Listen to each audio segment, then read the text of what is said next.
Roseburg baseball is coming up on The Score. A line drive snagged out of the air at shortstop by Paxton Berg. Don't miss any of the action this season. Subscribe to 1490 The Score on YouTube to catch every pitch.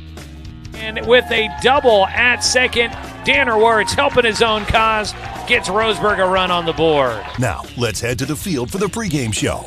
Here's the voice of Roseburg High Sports, Joey Keeran. Hello and good afternoon, good evening, everybody. Welcome to Roto Rooter Park, Volcano Stadium in Keizer, Oregon. I'd love to say it's beautiful, but it is anything but as we get ready for some Roseburg High School baseball this afternoon here on The Score. We are looking at overcast skies, a consistent, decent drizzle coming down, and extremely windy conditions on a cold afternoon evening here in the Mid-Willamette Valley. We're looking at 48 degrees with rain only expected to continue and maybe get even worse as the day goes on. So we'll see what we got in store for us here today as the Roseburg Indians play a non-league game against the Sprague Olympians. It's great to have you with us for the Roseburg Disposal pregame show. You can let them make the run to the dump for you. Give them a call at 673-7122.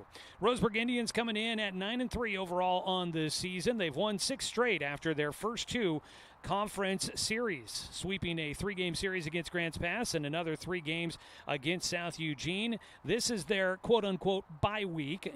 There's an uneven number of teams in the Southwest Conference, so every week one team is not playing league games. This week, it's the Roseburg Indians. So they get a chance to step out of league play, get a non-leaguer in against Sprague before they finish out the season with league games the rest of the way. It's not the most ideal conditions for the matchup, but it's going to be what it is, and we will talk more about that with head coach Troy Thompson coming up in just a moment. We're going to go ahead and take a quick timeout. Not sure, they might move through the pregame process a little quick here, so we're going to go ahead and get into it as we get ready for our Bowers Industrial pregame coaches interview with Coach Troy Thompson on 541radio.com and on The Score, 92.3 FM and 1490 AM. Financial security allows you the freedom to take stock of what's important and build lasting bonds. We share your goals. Trust Palm Wealth Management to consolidate your investments and generate income for those who need you most. Call Palm Wealth Management today.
Everest, K2, and now the Mountain by Mountain Mike's Pizza, the biggest pizza this side of the Rockies. The mountain-sized pizza is a massive 20 inches wide, delivering 20 slices and a mountain of toppings. Made with the freshest and finest ingredients, dough made fresh daily with 100% whole milk mozzarella cheese, and toppings to the edge. It's time to go big. Order yours now by using our mobile app. When it comes to finances, it can be hard to know what's in your best interest. Experience the strength of advice at Palm Wealth Management. From education and estate planning to retirement and the unexpected, we can help. Call Palm Wealth Management today. Back with more of our Roseburg Disposal pregame show. You can let them make the run to the dump for you. Give them a call at 673-7122. Roseburg is up here in Salem today as we are at Volcano Stadium, Roto Rooter Park. New name here, but we are getting ready for some baseball, taking on the Sprague Olympians today. Joining us for our Bowers Industrial pregame coaches interview is Coach Troy Thompson. Well, Coach, we've hit the bye week, you could say, in your league schedule, and so you guys have this non-leaguer against Sprague here to finish out non-league play for you guys. Going on the road, playing a team that you guys don't normally get a chance to see, just going into this week, what are the things you guys hope to accomplish and be able to come away as you then get back into league play and kind of hit the stretch run of this season? Well, that's just it. It's our last chance to see an opponent that's not a league opponent, so we're excited to be here today against Sprague. You know, a team we've seen, once a year through the years, the last several anyway. We had them last year and the year before, and then at a tournament a few years ago as well. So yeah, we have a little history with Sprague.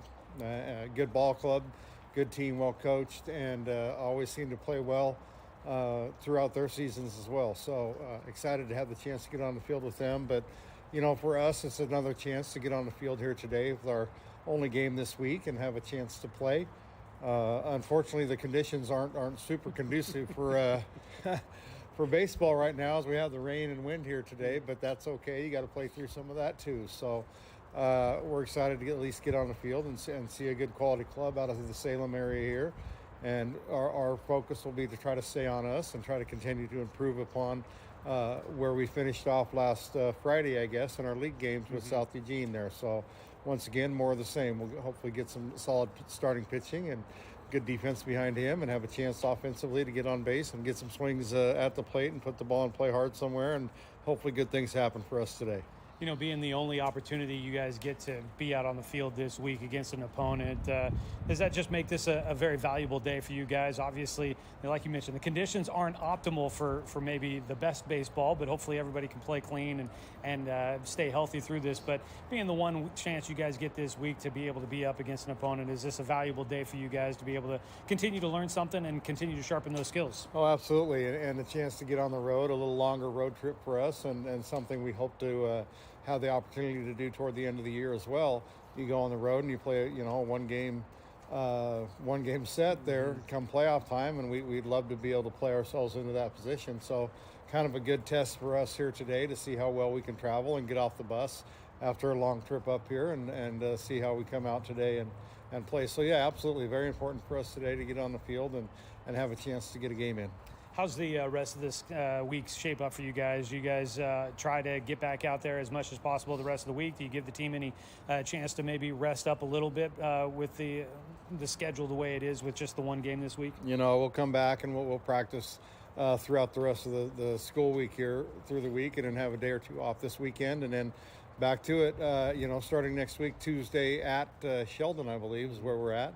So we're kind of right back to it after this game. But yeah, we'll stay on our program, on our plan, and get back to practice time and work on things we certainly need to continue to work on. So yeah, it's not really an off week, but it's an off from playing a league opponent and playing the doubleheader on Saturday or something. But we continue to practice and try to get better in that facet, and hopefully can move forward and continue to improve as we, like you said, kind of hit the stretch run here. We're going to be several weeks in a row with Tuesday, Saturday doubles in our league, and as you know, those are very important and very tough games and very, very tough schedule from here on out. So, yeah, it's nice to have the day here today to have a non-leaguer. I wish the weather was better, like we all do, but that's something we can't control. So we'll take advantage of what we can and hopefully come out here today and play through the elements a little bit and get a chance to play, hopefully, and get a game in here today. Well, yeah, I was going to say, make sure they've got that bus warmed up and ready for you guys to go, because I bet you guys are going to be wanting it by the time this one has wrapped up. Coach, thanks so much for the time here in the pregame. Thanks, Joey. Thanks for being here. And that is Coach Troy Thompson joining us here in the pregame show. We're going to have to make up our second pregame break here as we get ready to get things going. I think everybody is anxious to get this game underway, and more than likely anxious to try and get it done and over with. First pitch swinging away. It's Paxton Burke, belts one out there to deep center field, and that ball is going to carry over the head of center fielder Cameron Van Kempen, and headed in for third will be Paxton Burke. Hopefully you didn't blink. We're already well into this one as Burke will lead things off with a triple. The Roseburg Indians will get their first runner aboard on their first hit of the day. A triple to deep center field for Burke. So man aboard as Paxton Burke leads things off. He's starting at shortstop for the Indians here today, as he has all season. And he is into scoring position against Jackson Riddell, who is a right-hander on the mound. And I'm not sure if they appealed the first to check on whether or not Burke had stepped on the bag running around, but he is on to third base as we get things done with our Roseburg Disposal pregame show. First pitch of the ball game underway just a couple of minutes early. First pitch high and inside to Mason Young, who will bat second. No Amos Bowers in the lineup today. Bowers has been the fixture behind the plate, but Young, who was a catcher at Douglas High School, transferring to Roseburg this year. He's been a staple at second base, but he is behind the plate here. We know he can catch back there, and the expectation was he'd split some time with Bowers throughout the season.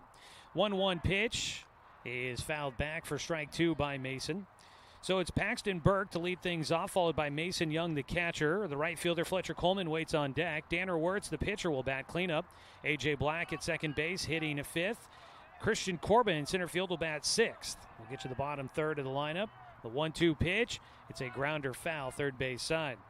In the 7 hole is Nick Ruiz, the left fielder, followed by third baseman Grayson Coate, and first baseman Brady Popkin will round out the starting 9 for Roseburg. That's your Southern Septic Service starting lineup for the Roseburg Indians. Jackson Riddell on the mound for Sprague, gets a ground ball to short, takes his time getting to Riley Wilson. He'll make the put out at first, but coming in to score will be Paxton Burke, and Roseburg takes a 1-0 lead on the ground out RBI for Mason Young. So the Indians get a run here in the first inning, take the early lead. And Fletcher Coleman, another lefty in the lineup after Paxton Burke, the switch hitter at the top of the order, led off with a triple. Fletcher Coleman will take ball one on a breaking ball low to get things started. Out on the mound, Jackson Riddell. He'll miss low again to the lefty. Riddell, a senior right-hander for the Olympians. We'll get you the rest of their defense. It's a pitch missing low again, 3-0 count. Behind the plate, the battery mate for Riddell is Grant Moyer. Out at first base, Sam Hoda. At second base, Mason Splonsky. On the left side of the infield, Parker Cruz at third and Riley Wilson at short. And the outfield from left to right, we'll get you after this pitch. A 3-0 misses for ball four. It's a one-out walk issued to Fletcher Coleman, who leads in that category for the Roseburg Indians. Riddell issues his first walk of the game with one out, a man at first, and one run in so far for the Indians in the top of the first. Danner Wirtz will bat. He is hitting well. Everybody on the team is hitting a lot better than they were earlier in the season after the series against South Eugene. As a pickoff throw to first base, back in safely goes Coleman. Outfield from left to right, Cole Bartels, Cameron Van Kempen, and Camden Buchheit out in the outfield for the Sprague Olympians here today. It is overcast skies. It is drizzly. It's been kind of off and on. Sometimes it gets a little heavier with the rain. Right now it seems like it's not really coming down too much. As a pitch outside, ball one for Danner Wirtz. Doesn't seem like it's coming down too much, but it's been windy. Right now they've got an American flag just over the left field fence, and it is blowing straight out to left field. So if you can get one in the air, you might be able to carry one out that direction. As a strike hits the corner, 1-1. It is definitely blustery, and it's definitely wet, and the expectation is it could get worse. Strike is a throw down to second base. And not there in time. Fletcher Coleman will steal second. Man into scoring position, 2 strikes against Danner Wirtz, the cleanup hitter. Just one out so far.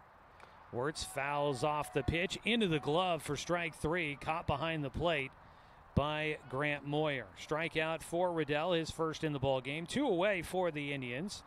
And it's A.J. Black, the second baseman, that'll stand in. Double check here, but I think it was 48 degrees as we got this one underway here in Salem. Technically in Keizer, just north of Salem proper. First pitch, a strike against A.J. Black hitting the outside corner from Riddell. Roto Rooter Park, Volcano Stadium, has been the home of state championship games throughout the years from the OSAA. Hosts still some of them, but they have veered away to other venues from time to time for some of the games through the years lately. It was a pitch high from Riddell, a ball and 2 strikes. Used to be the home of the minor league team, the Salem Volcanoes. Now it's home of the Mavericks League, an independent summer baseball league for college players. Pitch in the dirt on the 1-2. Breaking ball missing off the plate. And it evens up the count. A leadoff triple, an RBI ground out, and Roseburg has a run on the board. They've got a man at second after a 1-out walk issued to Fletcher Coleman. He stole second base. He's in scoring position. A.J. Black will belt one out towards right center, and that ball looks like it's got a chance. It will get down. Tracking it down is Van Kempen. Scoring from second will be Fletcher Coleman, and A.J. Black will drive in the second run of the ball game with a double here in the first.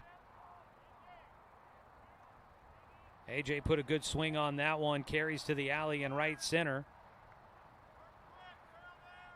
And he will get Roseburg another run as they grab a 2-0 lead here early on.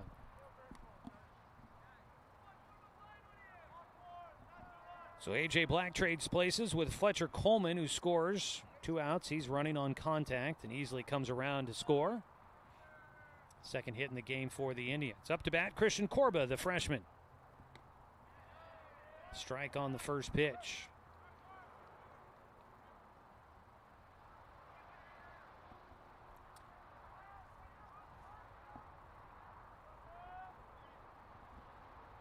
Riddell trying to get through the first. Corba out in front of the pitch, off the end of the bat. Fouls it away. That one catching the wrist of Grant Moyer behind the plate. The catcher is offhand. That's his throwing hand. That one clipping him there and in a little bit of pain, but he shakes it off, and we'll be back to action in a moment.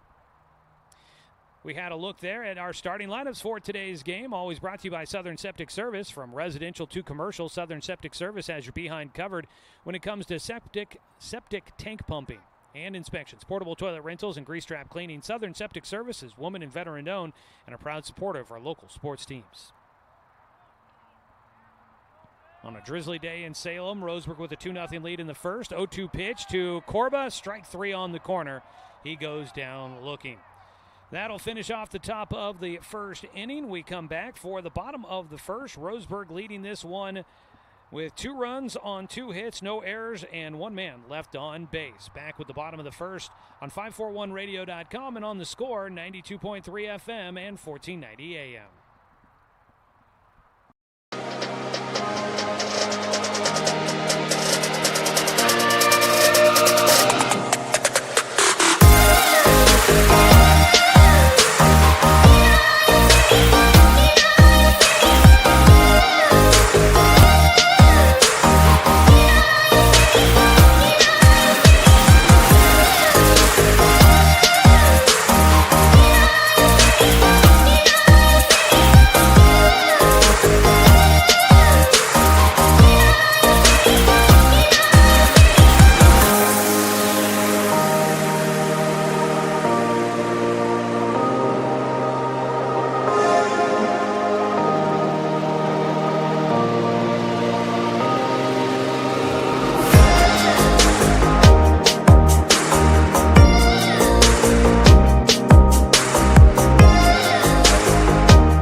Back here for the bottom of the first inning, Sprague trailing 2-0, coming up the bat for the first time. The Olympians led by Coach Luke Buchheit in his 14th year. Riley Wilson, the shortstop, leading off. Cameron Van Kempen, the center fielder, batting second. Grant Moyer, the catcher, will bat third. They will face off against Danner Wirtz. A big right-handed sophomore will fire in a first pitch breaking ball for a strike, and we are underway in the bottom of the first inning. Batting cleanup will be Parker Cruz, the third baseman. Paul Herb, the DH, bats fifth. Jackson Riddell, the pitcher, will bat sixth. 0-1 pitch from Wirtz is low and outside, 1-1 count. Sam Hoda, the first baseman, batting 7th. Camden Buchheit, the right fielder, hitting 8th. And Mason Splonsky, the second baseman, will bat in the 9 position. 1-1 delivery from Wirtz. Fastball carries off the outside corner, a 2-1 count. Your Southern Septic Service starting lineups there for the Olympians, who come in at 6-4 on the season, coming off of a loss against Lake Ridge in their last contest. Pop fly up in the air on the infield. It is Paxton Burke, the shortstop, that will secure it. Makes the catch for the first out here in the home half of the first inning. That'll retire Wilson. Cameron Van Kempen will bat. Van Kempen coming off of a good showing in that Lake Ridge game. He was 4 for 5 with 4 singles in that matchup. We'll take the first pitch from Wirtz for strike 1. Behind the plate, Mason Young catching today.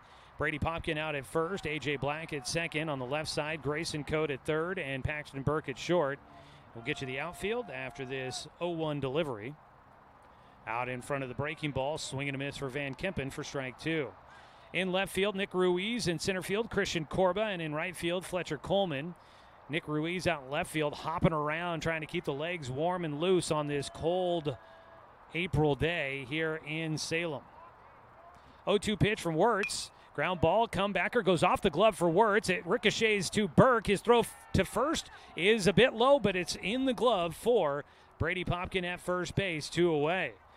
I think technically you put that down as a 1-6-3 for the put out at first base, as it just went off the end of the leather for Danner Wirtz on the mound.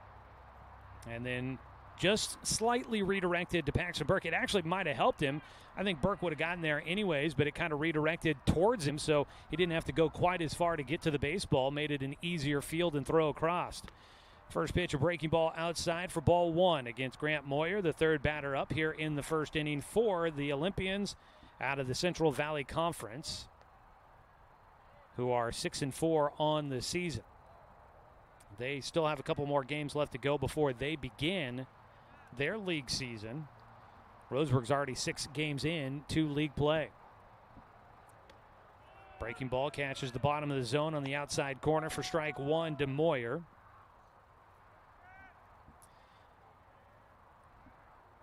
I want to say thanks again to Roseburg Disposal, our pregame show sponsor. Things got cut a bit short for us there as a swing and a miss on a breaking ball. Strike 2 to Moyer. Roseburg Disposal, you can let them make the run to the dump for you. Give them a call at 673-7122. A 1-2 pitch with 2 outs and nobody on here in the bottom of the first. Wirtz gets a fly ball. That will get out of play. Well, actually, no. It would have. There was some netting there that kept that ball back out on the field of play. Here at this spacious Roto Rooter Park, a lot of space back behind home and in foul territory, in front of the dugouts, down the lines. There's a lot of foul territory out there. Kind of like back at home at Champion Car Wash Field, just slightly different configuration. Again, the 1-2, breaking ball outside with nobody on. Mason Young doesn't have to stress himself too much to try and keep that ball in front of him.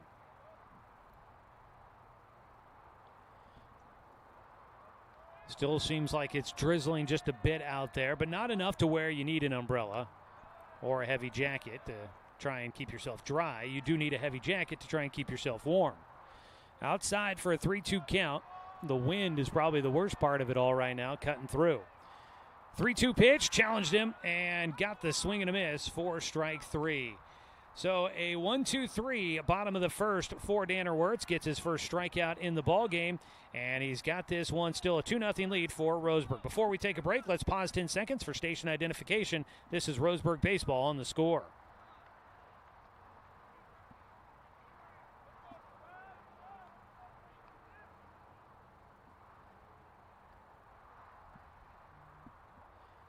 We come back with the top of the second on 541radio.com and on The Score, 92.3 FM and 1490 AM.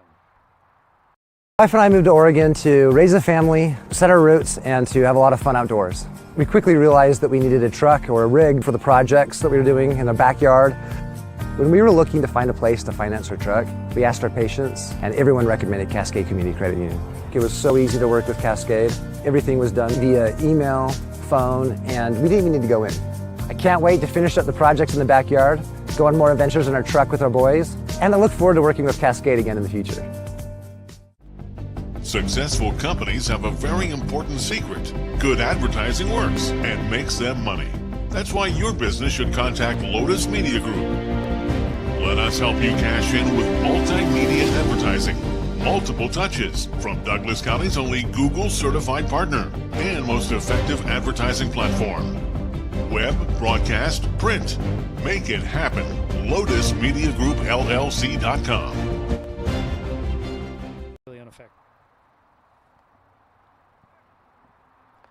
Joey Keeran here with you in Salem at Roto Rooter Park. Volcano Stadium in Keizer, Oregon. Roseburg leading it 2-0 after a couple of hits, extra base hits in the first inning. A triple by Paxton Burke got the leadoff runner in scoring position, came around to score on a ground out, and then A.J. Black drove in a run with a 2-out double to give Roseburg a 2-0 lead against Jackson Riddell. He will fire in the first pitch to Nick Ruiz. Popped up shallow right field, and it'll be the second baseman Splonsky that goes out to make the catch and retire the first man here in the second inning. One away. The Indians aggressive early in the at-bats so far against Riddell. Today's game brought to you by Roseburg Country Club, established in 1922, offering an 18-hole course with excellent year-round playability. Find out more at roseburgcountryclub.com. Check swing called strike one to Grayson Coate. Coate just a sophomore. They got a couple of youngsters out there. Coate, the sophomore, the pitcher Danner Wirtz, a sophomore, center fielder Christian Corba, a freshman for Roseburg. So they've got some youth out there, and then a number of juniors in the lineup as well. Coate making his fifth appearance in a game. He swings through on a pitch. It gets away, and he's going to get on base on a drop third strike. A strikeout for Jackson Riddell. It's his third in the game. But the drop third strike will put Coate on at first. So the Indians will have a man aboard with one out. And Brady Popkin will come up to bat. Popkin, one of the seniors in the lineup. Roseburg with only 4 seniors on this year's roster. First pitch to Popkin, fouled right back at us here for strike one. Sitting back behind home in the press box here at Volcano Stadium, I've been talking to Coach Thompson, talking with Dale Cranford back in the studio, and how lucky we are to have a booth on a day like today as Popkin swings through for strike two. Blustery, wet, cold. It's nice to have a booth to be able to not have to fight the elements out there. Not sure we would have done the broadcast if we had tried to play it at Sprague High School, where they do not have a booth. There's a ball opposite field, and Brady Popkin. I've been impressed with the senior. He's not an everyday starter. It kind of depends on the lineup and the defensive situation for the Indians. But when he has been out there, he has made the most of it. Popkin batting 182, so it's not a ton, but boy, he plays great defensively, and he has been able to slash a couple of base hits in his time at the plate. And that'll get him back over 200 on his batting average on the season. A single to right field. After the drop third strike for Grayson Coate, Roseburg now has runners at first and second. It's hard for a guy like Popkin, who he's not in the lineup every day. You don't get a ton of live at-bats, and so when you get the opportunity, it can be tough, and he makes the most of it. It's a ground ball from Burke to first. They touch the bag, got to tag it at second base, and the out is made at second to finish off the inning. They will go 3-6 for the putout. That'll go U3 or 3U, however you want to order that, but it'll be a first to second double play for the Olympians. They play some good defense and get out of things here in the second inning. And they keep it just a 2-run deficit as Roseburg does not score in the top of the second. We'll go to the bottom of the second inning. Roseburg is leading on 541radio.com and on the Score, 92.3 FM and 1490 AM. To us, pizza the way it ought to be isn't just our slogan. It's our promise and our passion to give you the best dining experience and the best tasting pizza you expect. For over 40 years, we've been making pizza the way it ought to be, handmade with the freshest and finest ingredients. Our dough is made fresh daily, and we use 100% whole milk mozzarella cheese and toppings edge to edge. There's pizza, and then there's Mountain Mike's Pizza. Pizza the way it ought to be. At Roseburg Disposal, we're dedicated to meeting your garbage service needs. Started in 1932 by brothers Norm and Orville John, Roseburg Disposal continues to be owned and operated by the John family today, now in its third generation. Providing residential and commercial garbage disposal and recycling, we serve the greater Roseburg area. Invested in our community, our company has participated in many community projects, both financially and through donated services. Committed to our customers and our community, Roseburg Disposal. Bottom of the second inning. Today's game brought to you by Mountain Mike's Pizza. Pizza the way it ought to be. Danner Wirtz on the mound, making his 5th appearance of the season. He's 3-1 on the year in 4 starts. Fastball, grounder towards third. It is scooped up by Coate, and Grayson with plenty of time sends a strike across the diamond. That'll retire Parker Cruz for the first out here in the second inning. 1 away for the Olympians. Paul Herb will bat, the DH, facing Wirtz, who in 24 2/3 innings coming into today's action had a 2.27 ERA. Breaking ball misses outside. 1-0 count for Herb, the DH. 27 strikeouts, 11 walks coming into today's game for Danner Wirtz. He'll miss outside and falls behind 2-0 against the 5-hitter.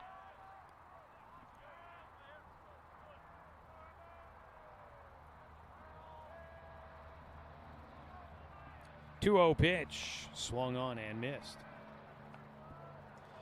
Here at the stadium, you can see I-5 cruising by. A lot of water, moisture spray coming off of the cars as they drive by on this wet Tuesday evening. Breaking ball, fouled it off, got a piece of it there for Herb, and it's a 2-2 count. It's a wet one at the moment, but the weather forecast calling for things to continue to get even wetter as the day goes along. And overnight hours into tomorrow, it's just supposed to be nasty. 2-2 pitch, check swing. Did he go around? No. On the appeal, he did not. Able to hold up. Herb will have a full count. Want to remind you, if maybe you're on your drive home in the Roseburg, Douglas County area, and you're catching us on the radio, we are streaming with the video. There's a pitch high and inside, ball 4, first base runner of the day for the Olympians. Paul Herb gets on with 1 out. You can watch today's game streaming live online at 541radio.com or head to YouTube and search 1490 The Score. You'll find us there. Make sure you hit the subscribe button, and then you can follow and get notifications when we go live with another broadcast of Roseburg High Sports on The Score. Pick off to first base. Popkin receives, but the tag not in time.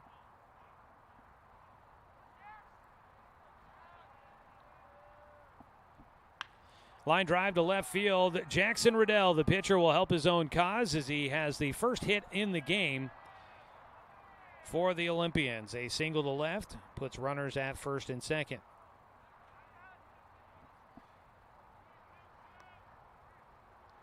And a little bit of action brewing on the bases for the Olympians. Runners at first and second with just 1 away. Sam Hoda will bat, the first baseman, hitting in the 7th spot. He is a sophomore. They got some youth on this roster as well, although they do have a lot of seniors on the Sprague roster. But they do have some youth out there in the starting lineup. First pitch to Hoda is in for a strike, a breaking ball, slicing through the zone. Sam Hoda, a sophomore. On deck hitter is Camden Bukite. He's a freshman. The ball knocked down by Mason Young. Keeps it in front of him. That holds the runners. 1-1 count. I say that. He's a freshman as if Roseburg doesn't have their own freshman starting out in center field right now. So obviously not uncommon to see freshmen out there. But for Roseburg, it's not happened too often. Ground ball to third. Coate will knock it down. Steps on the bag. Has time to throw to first. But it is not going to be an out at first base. Brady Popkin got pulled off the bag. He tried to turn and apply a tag but he could not find the runner as he tried to situate himself just off the bag. So runner gets to first. That is Hoda. He'll get on with a fielder's choice. Out at third base was Paul Herb on the force out. They get the lead runner, 2 down, and runners at first and second.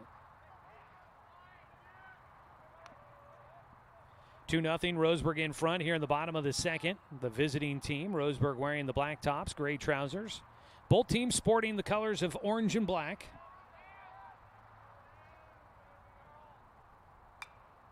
Camden Buchheit, the freshman, fouls off the first pitch.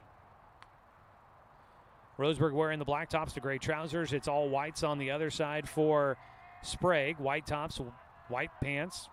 The piping down the side. Black numbers outlined in orange on the back of the jerseys. The 0-1 pitch, called strike 2. These two teams have met a handful of times over the last couple of years, but if you look back to the last 9 seasons, all of their meetings have come since 2018 as the ball fouled away into the grandstand. Stays an 0-2 count for Buchheit. Over the last 9 seasons, they've played 4 times. All 4 of those have been since 2018. Sprague lost to Roseburg 7-3 at Champion Car Wash Field last year.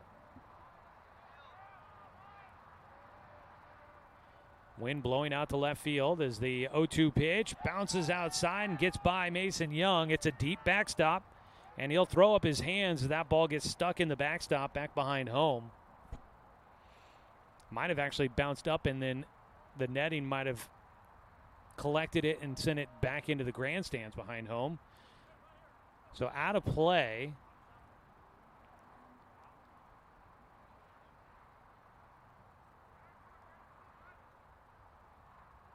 And I think the coach curious the ruling on that. Do you get an extra base with the ball going out of play? That's if you threw one out of play, like into the dugout, you usually get awarded an extra base. So how does that work out there?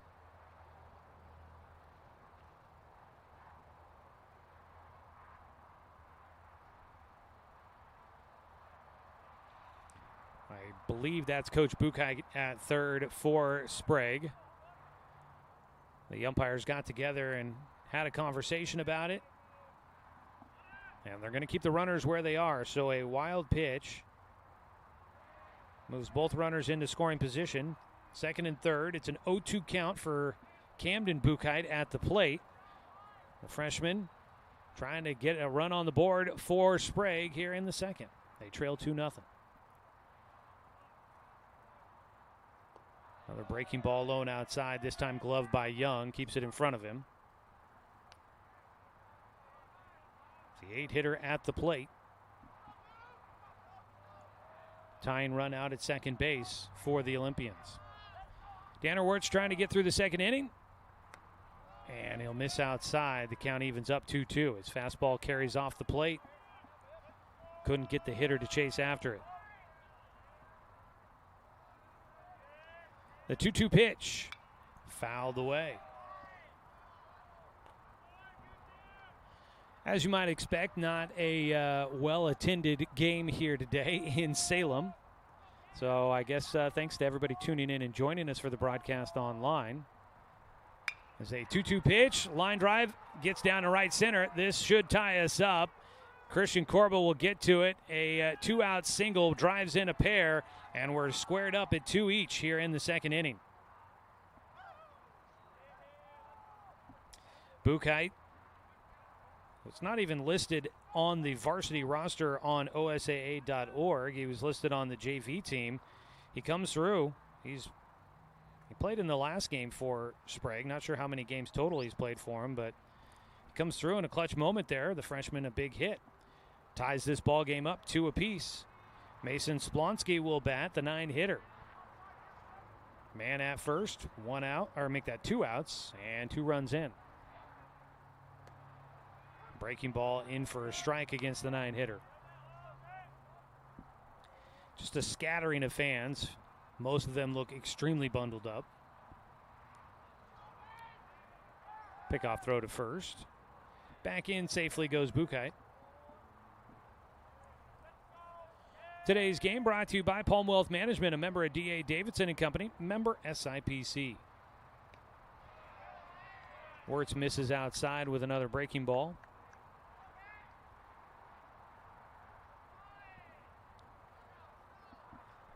Having to labor through this second inning. A ground ball, first base side, charging in. A.J. Black flipped to first, not in time. The flip took a second too long to get there. Is Black a long way to go to get to that baseball?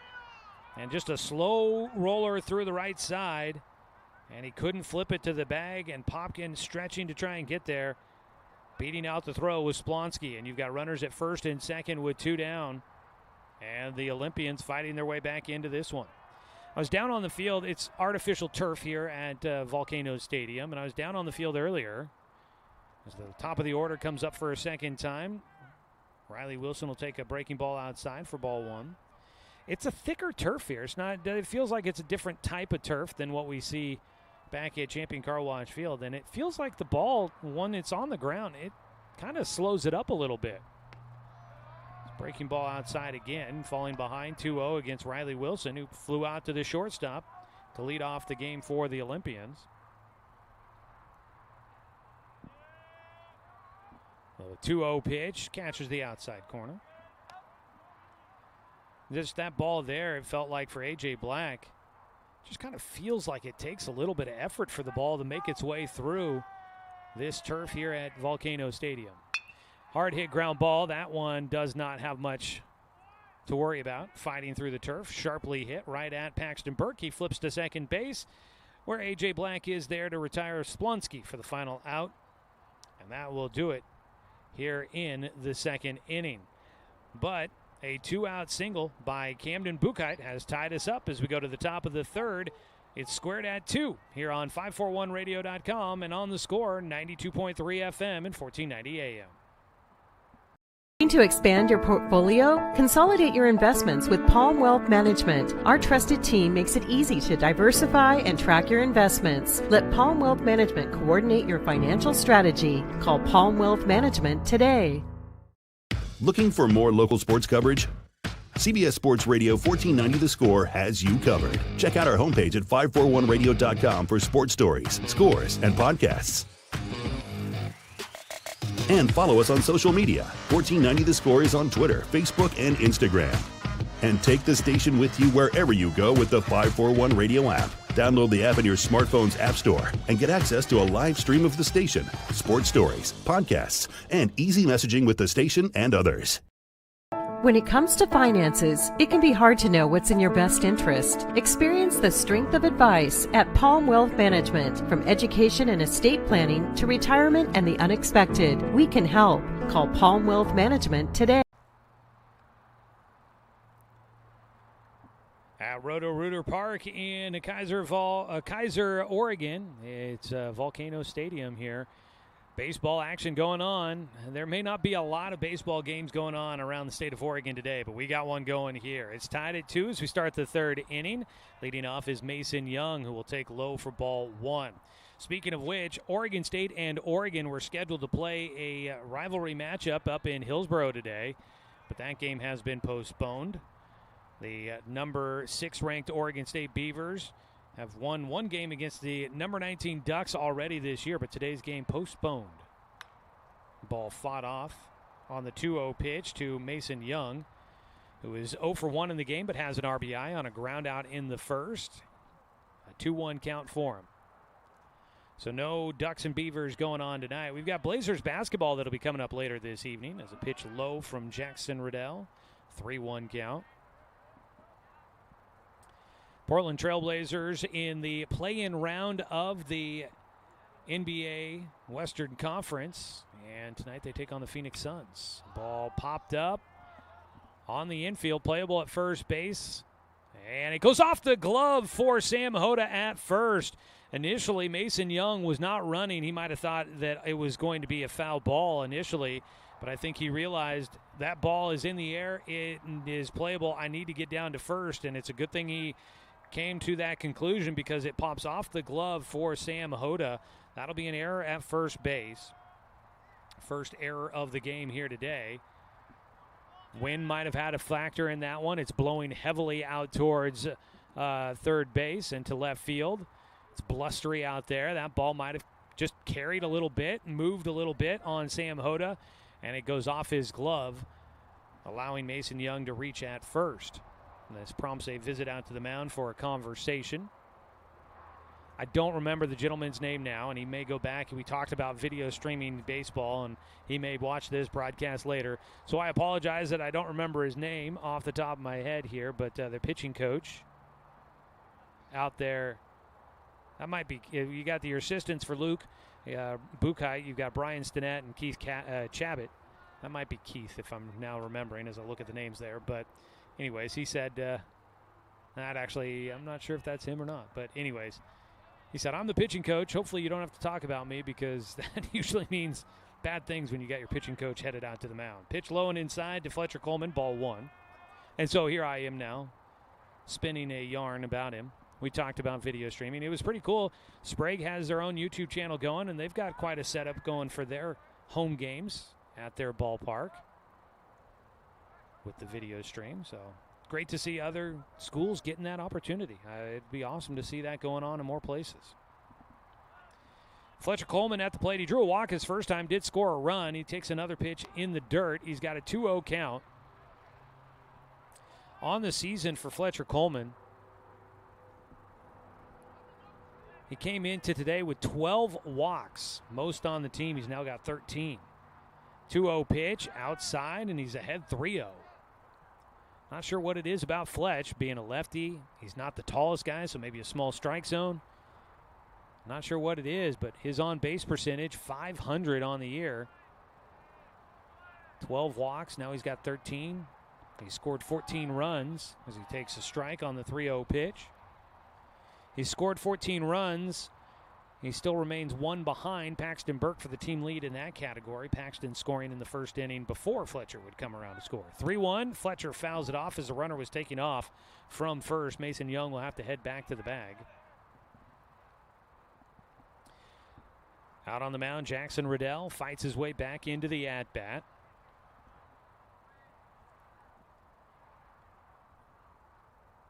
After falling behind 3-0, he's got a full count pitch coming up.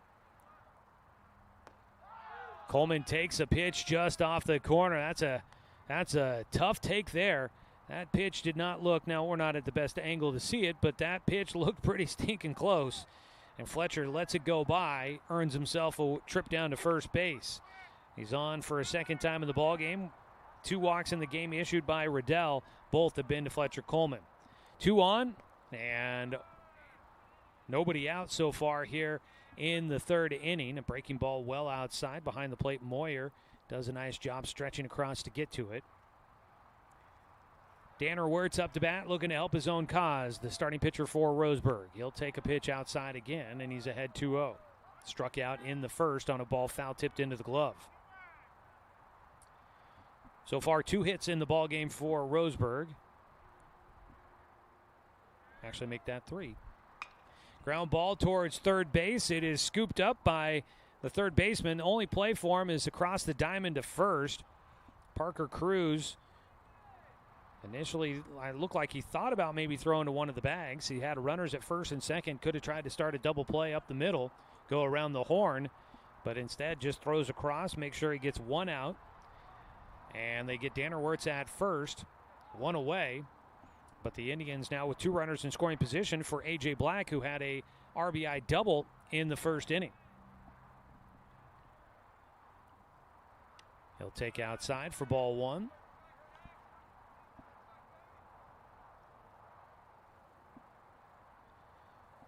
So Roseburg 2 hits in the first, 1 hit in the second for their 3. One of those 3 hits, that again the double by Black, who fouls off a pitch for a 1-1 count. A.J. Black, a junior, playing in his 13th game of the season. That is all of them for Roseburg this year. He takes at the knees for a called strike. A.J. batting .278 on the year. Roseburg upping their batting average after that 3-game series against South Eugene to 315 total as a team. Breaking ball, and AJ didn't sit on it enough, but he did get a piece of it to stay alive.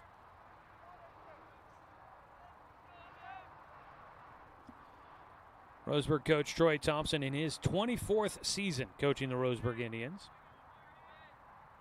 He's down at first base. 1-2 pitch. AJ goes opposite field. That ball struck pretty well. Camden Buchheit underneath it makes the catch. Tagging and looking to score will be Mason Young. The throw goes all the way to the plate, but it gets away. It'll roll all the way to the Roseburg dugout, and 2 runs will score. It'll be a sac fly for AJ Black to drive in a run. He picks up his second RBI of the game, and that scores Mason Young. But then the throwing error allows Fletcher Coleman to come in to score as well. Second error in the inning for Sprague. They've got 2 in the ball game, and Roseburg's back in front by a pair. With 2 down, nobody aboard, Christian Corba will bat. He struck out looking in the first inning to end that inning. He takes outside. Out in right field, Camden Buchheit made the catch, tried to get it in quickly, but he missed the cutoff guy, and nobody went to track down the baseball, and it just rolled all the way to the Roseburg dugout, easily allowing Coleman to score. There's a pitch outside, or low inside.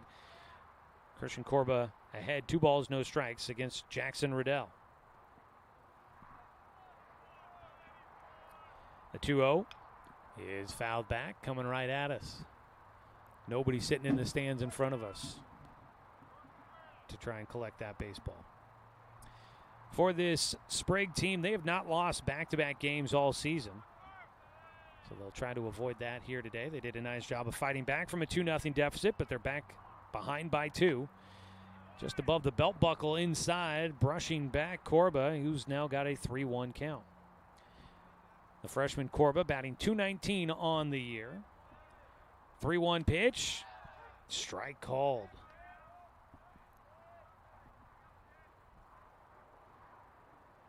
Corba, with nobody on, 2 outs, the full count pitch. Swings and misses for strike 3. Goes down on another strikeout, and that'll finish things here in the top of the 3rd. That is the 4th strikeout in the game for Jackson Riddell. But his team is trailing by 2 after a couple of errors here in the 3rd proved costly. We go to the bottom of the 3rd inning. Roseburg in front 4-2 on 541radio.com and on the Score 92.3 FM and 1490 AM. For over 100 years, Douglas County Farmers Co-op has been serving the needs of farmers, ranchers, and homeowners throughout Southern Oregon. Here, everyone is welcome. When you shop with us, you can expect good people, good products, and good advice. No membership needed. Just bring yourself, and we'll provide the expertise and products you need to tackle your next project. Douglas County Farmers Co-op, where everyone is welcome to shop. Are you an enthusiastic sports fan? Want to have fun and get in on the action? Heck, yes, that'd be awesome. Have great attention to detail? Want to stay active? Definitely. Want to give back to the student athletes in your community? Obviously, yes. Then you'd make an excellent high school sports official. We need more officials in Oregon, because with no high school officials, there are no high school sports. Sign up today at highschoolofficials.com. Bottom of the 3rd, Danner Wirtz on the mound with a lead once again. His first pitch, off speed, hits the outside corner for strike 1 to Cameron Van Kempen, the center fielder. Grounded out in his first at-bat, 0 for 1 today. 4-2 Roseburg in front as we enter the bottom of the 3rd. The Indians, the visiting team in this now neutral site field matchup. Scheduled to be at Sprague High School, but they've got grass and natural turf over there, and no chance we were playing there today. Breaking ball outside, almost got the hitter to chase, but laying off. Van Kempen ahead, 2 balls and a strike. Today's game brought to you by Gibbs RV Superstore. You gotta get to Gibbs. The ball lifted to left field. Nick Ruiz came in. That ball carrying on him out there. It got on him, almost took him out, but he does make the catch. The wind playing with that baseball, 1 away. Kind of started towards the alley. Seemed like it started hooking back towards left field, and it kept carrying, and Nick seemed to have a read on it but the ball looked like it almost wanted to take a bite out of him. It attacked him, and he was able to get the leather up there in front of it in time to make the catch here in the wind alley out to left field. One away. Breaking ball for a strike to start things against the 3-hitter Grant Moyer, who's 0 for 1 with a strikeout. Today's game brought to you by Palm Wealth Management, a member of D.A. Davidson, member SIPC. That ball in the air, fouled away, giving chase. Popkin, crashes into the railing in front of the home dugout down the first base side. Seems to be all right. It's padded. You've got the in-ground dugouts, kind of like what we see at Champion Car Wash Field, except for Champion Car Wash Field, they've got a railing in front of the dugout that's in the ground, and then they've got a space in front of that with another railing that protects players, and you can stand up at field level and stand behind that second railing and watch the game from up there. Breaking ball, missing outside for Danner Wirtz. A 1-1 count for Moyer. I thought initially off the bat that ball was probably out of play, but Brady Popkin gave it chase and made an attempt at it. As a line drive shot up the middle will get into center field. A 1-out single for Moyer, his first hit in the game. That's the 4th for the Olympians. Just a soft liner back up the middle, out of the reach of second baseman A.J. Black. Parker Cruz will stand in.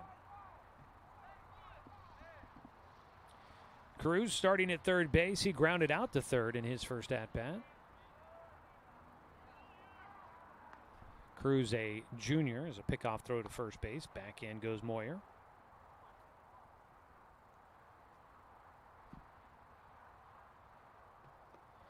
In the dirt, off the turf for Mason Young back behind the plate. He's been working back there.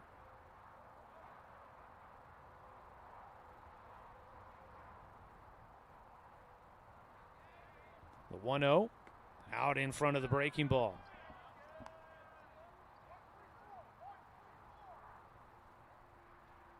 Here in the bottom of the third inning.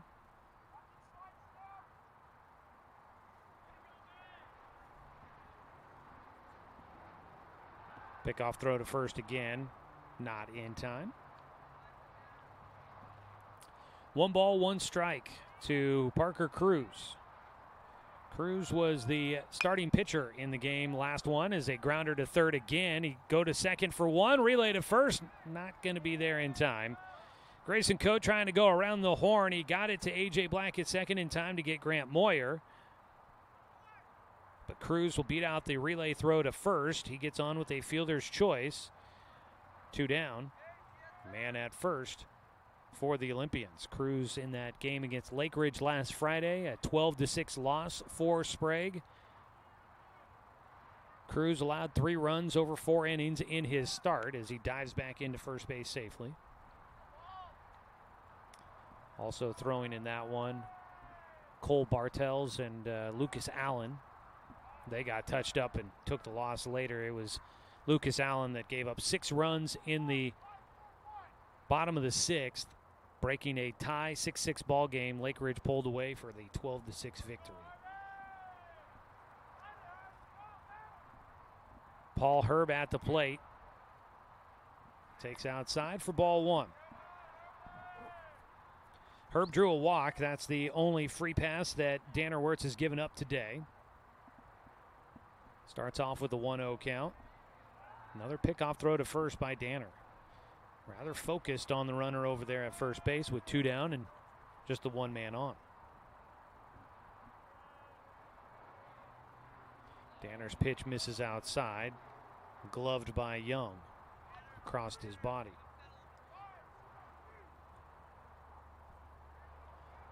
Seems as if the rains have held up for a little while, seeing some dry pavement out there. As a check swing, did he go around? Oh, Indians won't get the call on that one. 3-0, the count for Herb. Starting to see some spots that have dried out just a hair. 3-0 pitch, in for a strike. So at least the rains have held off for now. Hopefully it will be a continued process. The lights have not kicked on yet, surprisingly. 3-1 pitch. is elevated. And it's a 2-out walk. Another walk issued to Paul Herb. He has drawn a pair. Both starting pitchers have given up 2 walks. They've both been to the same player. Fletcher Coleman drawing 2 walks for the Indians, and Paul Herb drawing 2 walks for the Olympians. 4-2, Roseburg in front. We're in the bottom of the third. 2 runners are on with 2 outs. A breaking ball from Wirtz misses outside to Jackson Riddell.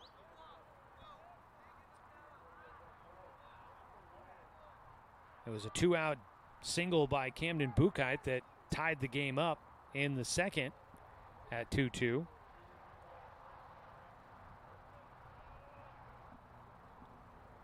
A 1-0 pitch.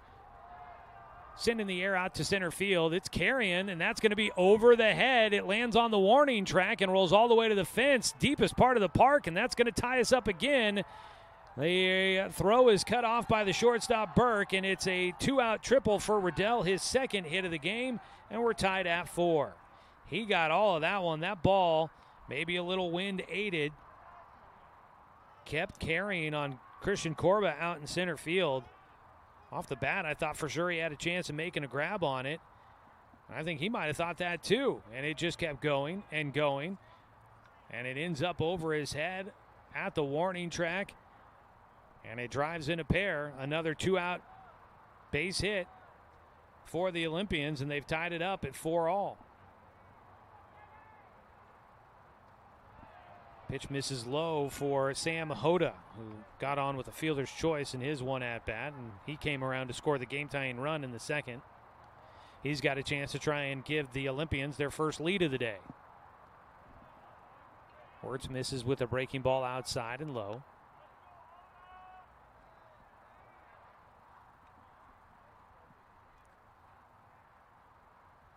A 2-0 pitch, blew it by him, swing and a miss for strike 1. So Jackson Riddell, the senior, coming up big, helping his own cause. He's got a couple of hits in this game. Taking low, Hoda is ahead, 3 balls and a strike.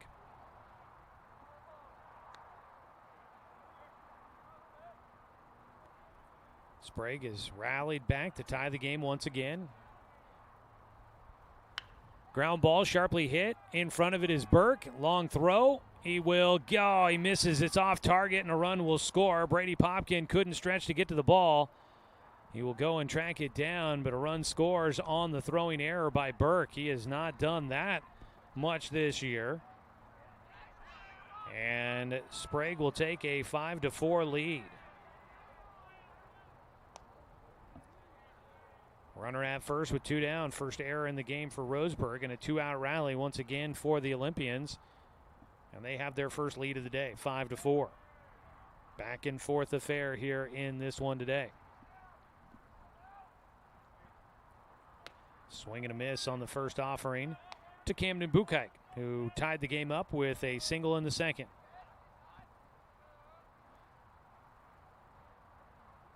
The 0-1 fouled away. Roseburg will have to get the bats going. We're still in the early portions of this one, just in the bottom of the third. So about half the game still left to go. A lot of time to come back in this ball game. Roseburg would love to add a road victory to their resume this season. It's a ground ball foul first base side. Buchheit stays with the 0-2 count. These two teams in the low 20s in their OSAA RPI rankings as of right now.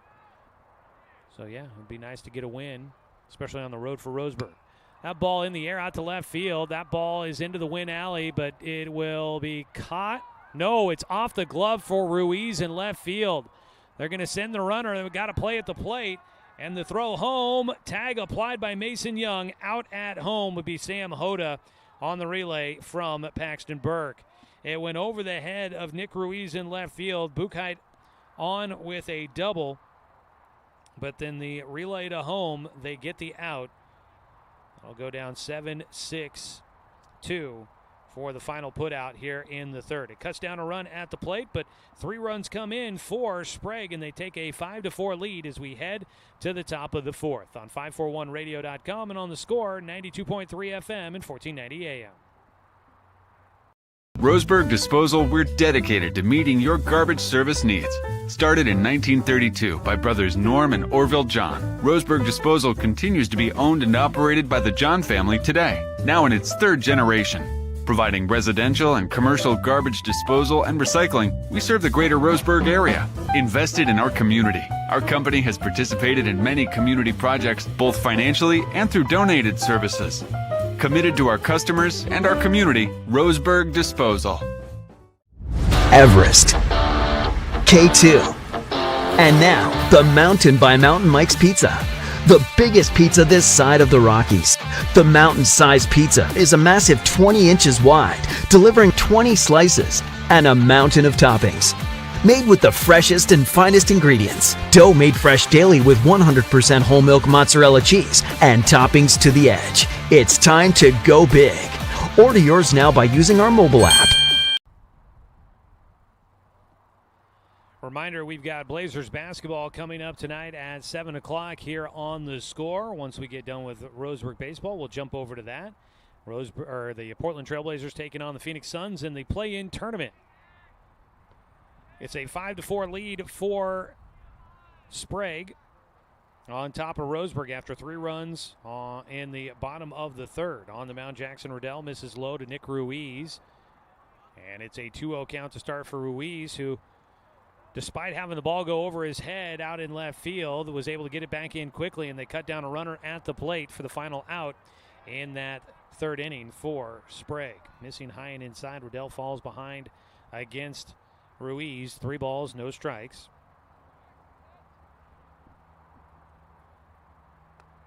There comes one in, a strike on the 3-0.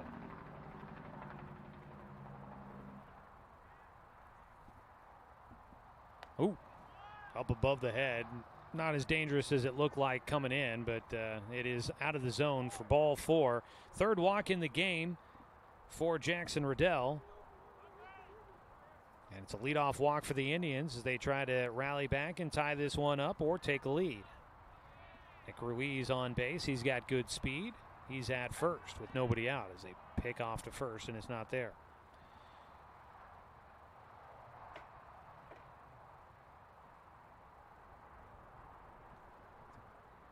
Riddell had a 2-run triple to tie this game up in the home half of the third as a pickoff throw, and they do pick off Ruiz this time. Out at first base. Didn't get a good read on the jump move to pick off at first. Riddell will get the out. 1 away. Finally a pitch to the plate. It's in for a strike to Grayson Coate, who reached on a drop third strike in the second.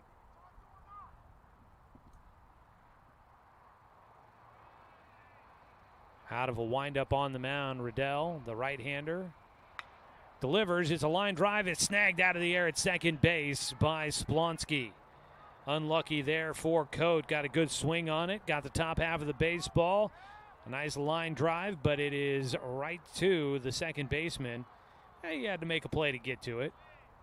Wasn't like he was just standing in one spot, but it was a very playable ball just to his throwing non-glove side.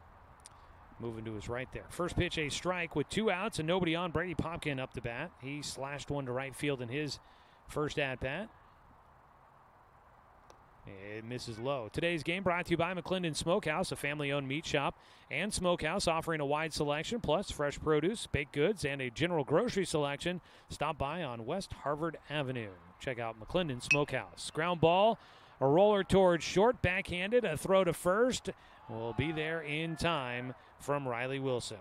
So Roseburg goes down 1-2-3 here in the 4th inning.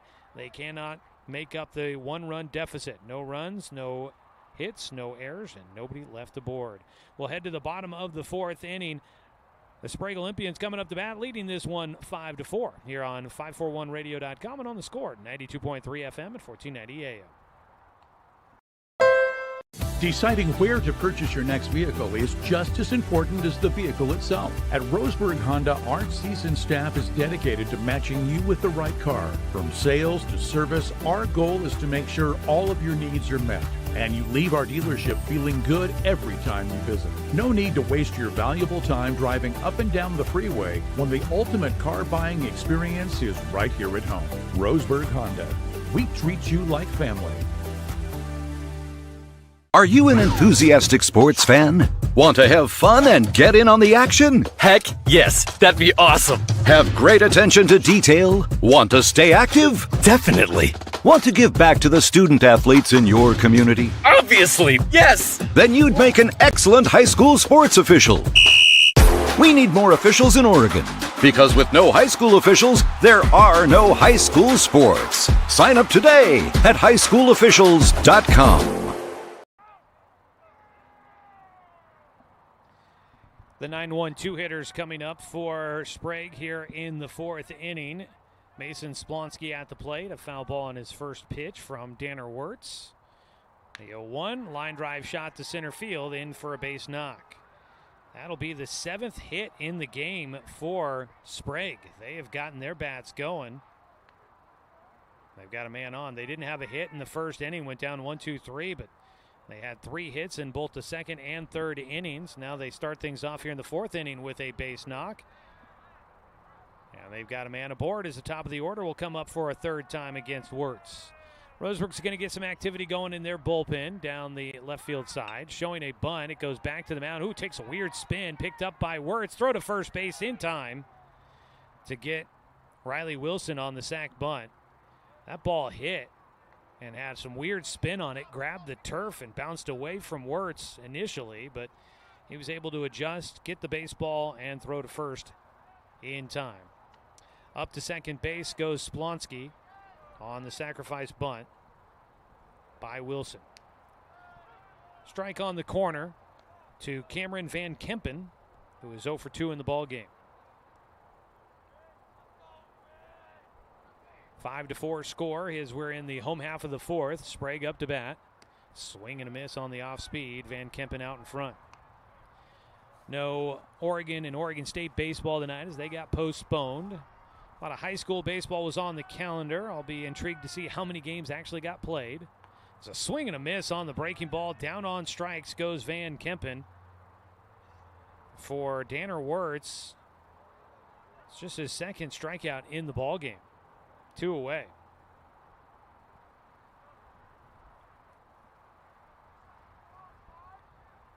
Danner will face the 3-hitter Grant Moyer with a man in scoring position. 2 outs is when Sprague has done all their damage. They've scored all 5 of their runs with 2 outs. First pitch goes cutting through the wind that comes blowing in for a strike. If you're watching with us online at 541radio.com or on our 1490 The Score YouTube channel, you can see the jerseys whipping in the wind. Can't see the flag, but out in left field, it has not stopped blowing at all. There's a pitch inside, 1-1 count. It's amazing that flag has not flown away with how much wind has been going by out that direction.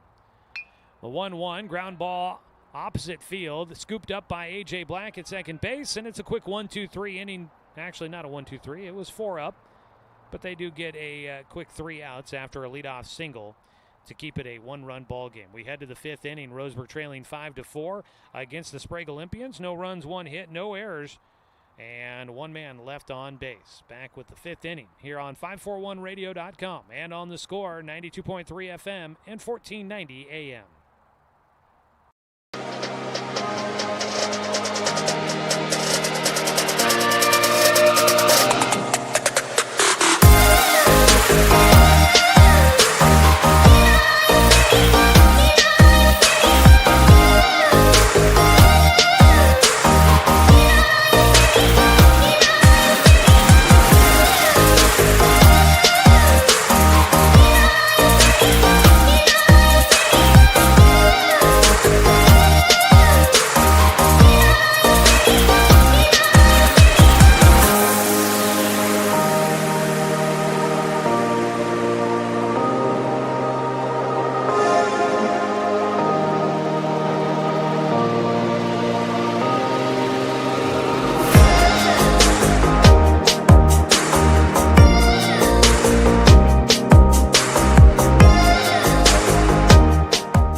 Bottom of the fifth inning, today's game brought to you by First Choice Health Insurance, your trusted team for all your insurance needs. And by Dr. Lanson Randall, Family and Cosmetic Dentistry.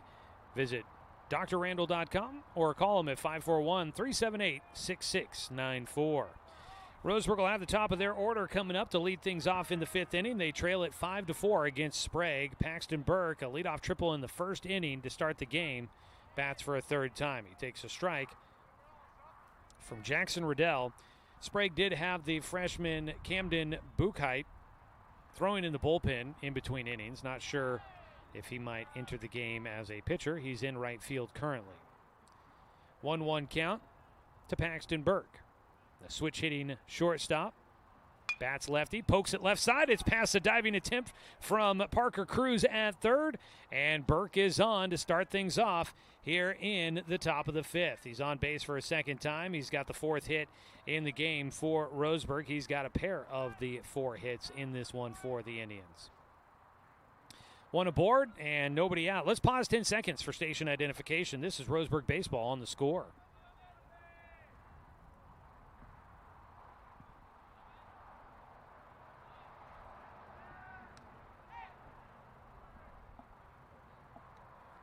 Pickoff attempt at first base, not in time as Burke slides back in safely. Mason Young, he is 0 for 2 in this game, but he drove in a run on a ground out in the first and reached on an error in the third and scored a run. So he does not have a hit, but he has been productive at the plate today. A couple of pickoff attempts by Jackson Riddell. They know that Paxton Burke at first is a threat to steal at all times, and they pick that direction again, and he's in safely. That is 3 straight to first base. Paxton Burke on the season leads Roseburg with 18 stolen bases. And he is 18 for 18 on his tries.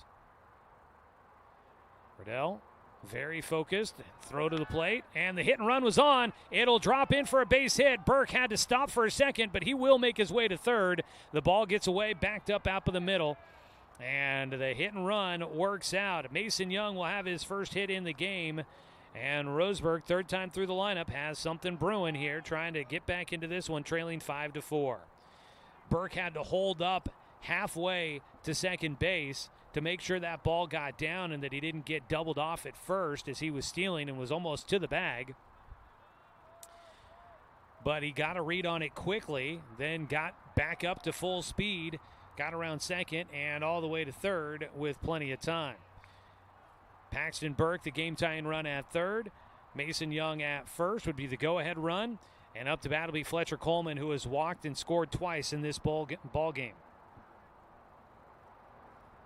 Jackson Riddell, the righty, delivers high and away. Mason Young, good speed at first as well. They have not had him on to steal bases too often, just one on the season. But he's got to get up and go to second. The 1-0 pitch to Coleman. Misses low. Wind blowing out to left field. It has just been nonstop. I think I saw that we could see wind gusts up to 24 miles per hour here today. I wouldn't be surprised if we're just seeing a constant wind of up to 20 miles per hour here today. It has just been nonstop. The 2-0 pitch, low and inside to Coleman, and he's ahead 3-0.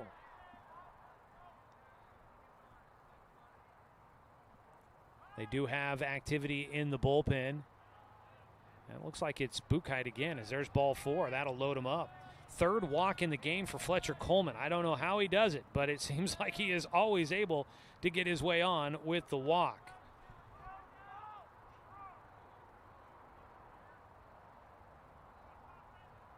Yeah, it is Buchheit that is throwing in the bullpen. They've got a new man in right field. So they brought in Owen Powell to play defensively out in right field while Buchheit is warming up. If Buchheit comes back in to start pitching, he'll have to go into that spot for Powell in right. Bases loaded with nobody out. Up to bat, Danner Wirtz. And the ball gets by the catcher. Breaking for home will come Paxton Burke. He'll score standing up. And Roseburg ties it on the wild pitch. Off the turf past the catcher, and a run comes in. 1-0 count for Danner Wirtz, and you've got runners at second and third with nobody out in a tie ball game. Mason Young goes to third. Fletcher Coleman now at second. Danner Wirtz, the 1-0 pitch, low and inside from Riddell.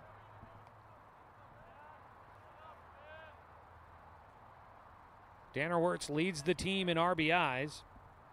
Doesn't have one today, but he's got 14 on the season. Although, no, not enough yet. A.J. Black was third on the team. He's got 2 today. He's actually now tied with Paxton Burke for the second most. As a visit out to the mound, the Olympians will chat about things here with the game tightening up here in the top of the 5th. We're all knotted at 5 apiece, and this is kind of how things worked out the last outing for Sprague. They went back and forth with Lake Ridge. The game got tied multiple times through the first 5 innings. Sprague led 6-3 after the 5th, though. But then Lake Ridge would tie the game at 6-6 and then scored 6 runs in the bottom of the 6th to take that 12-6 lead and get the victory. So the Olympians, their last outing, saw things crumble late against them. Trying to avoid it here. They give up 1 so far in the 5th. Nobody out and 2 in scoring position. Prime opportunity for the Indians to try and regain the lead. Danner Wirtz at the plate. A 2-0 pitch coming from Riddell. That one bounces, and a nice job picking it off the turf by Moyer behind the plate. 3-0 count. Sprague has already beaten one Southwest Conference team this season. They had a 10-4 victory against Sheldon back on April 9th. 3-0 pitch. Wirtz does take a strike on the inner half. Sprague will also face the South Eugene Axe coming up on April 28th. They'll play 3 games total against Southwest Conference teams. 3-1 pitch to Wirtz, fouls it away. And Riddell has battled his way back to a full count. Both these teams were second-round playoff teams last year, as the infield will come in on the 3-2 pitch. A swing and a miss by Wirtz for the strikeout. 1 away.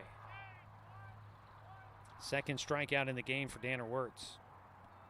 That's the 5th strikeout in the game for Riddell. Gets a big one. They'll play back on the infield now with 1 out. Up to bat, A.J. Black. He's driven in a pair of runs today. Looks to try and add to it and see if he can give his team the lead. He takes outside, ball 1. He had a 2-out double in the first that plated 1. He had a sac fly in the third that drove in a run. Sac fly would do the trick here again. Pitch is low and inside. He's got a 2-0 count.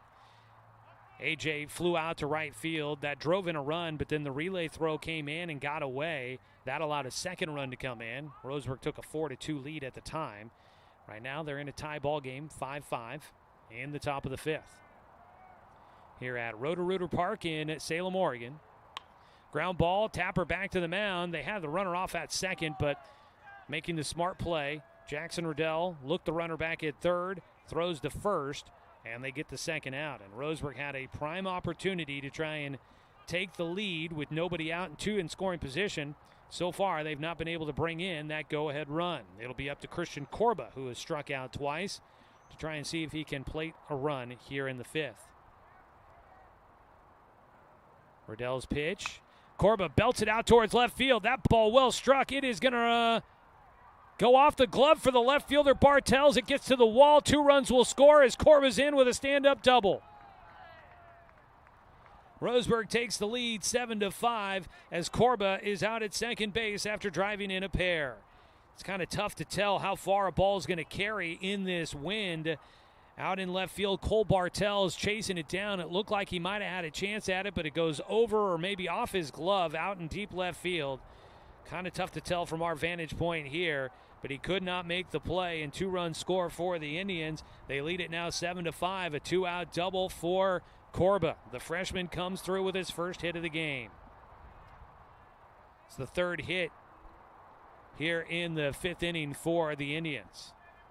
Up to bat, Nick Ruiz takes the ball low for ball 1.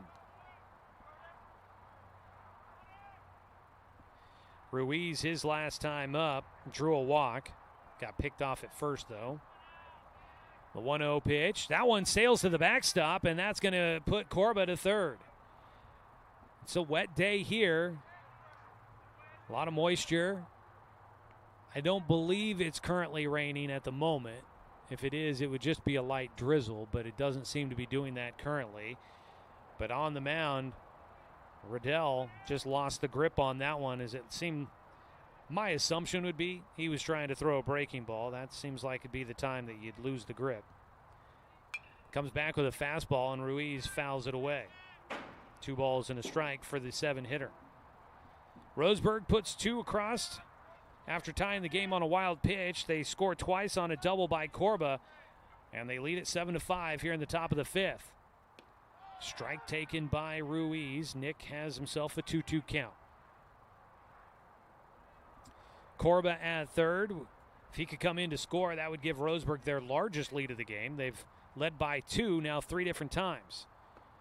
Ruiz takes strike 3 on the inside corner, and he goes down looking. That'll be a strikeout to finish off the top of the 5th. It's the 6th strikeout in the game for Jackson Riddell. But Roseburg does put 3 runs on the board on 3 hits. There were no errors, and 1 man left on base. We'll head to the bottom of the 5th. Roseburg leading 7-5 on 541radio.com and on the score, 92.3 FM and 1490 AM. My wife and I moved to Oregon to raise a family, set our roots, and to have a lot of fun outdoors. We quickly realized that we needed a truck or a rig for the projects that we were doing in the backyard. When we were looking to find a place to finance our truck, we asked our patients, and everyone recommended Cascade Community Credit Union. It was so easy to work with Cascade. Everything was done via email, phone, and we didn't even need to go in. I can't wait to finish up the projects in the backyard, go on more adventures in our truck with our boys, and I look forward to working with Cascade again in the future.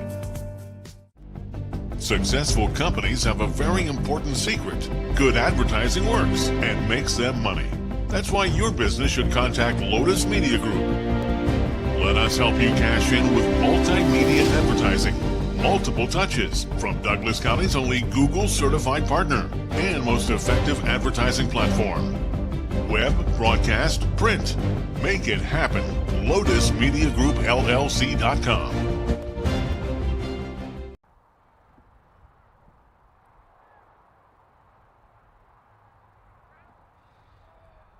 Fifth inning. Roseburg leading 7-5 over Sprague. Leading off for the Olympians will be Parker Cruz, who is 0 for 2 today. Reached on a fielder's choice and scored a run in the 3rd. Facing Danner Wirtz out there for his 5th inning of work. Breaking ball in for a strike. Today's game brought to you by Cascade Community Credit Union, belong to Douglas County.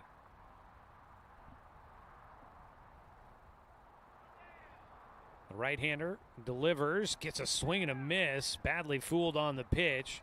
Strike 2 for Cruz. Chasing a breaking ball outside and landed in the left-handed batter's box. The 2-strike pitch. Couldn't get him on that one. So the Southwest Conference, we had some action going on. Roseburg, as we mentioned earlier, they're in their quote-unquote bye week in the conference. Uneven number of teams, so every week one team is not playing league games. That's Roseburg this week. It's just off the outside corner. Cruz still in the at-bat with 2 strikes against him. So you had South Medford at Grants Pass today, North Medford at Sheldon, and Willamette at South Eugene. The 3 matchups here today. As a pitch outside, the count goes full. 1 final in the books already. Willamette blasting South Eugene 19-0 in 5 innings.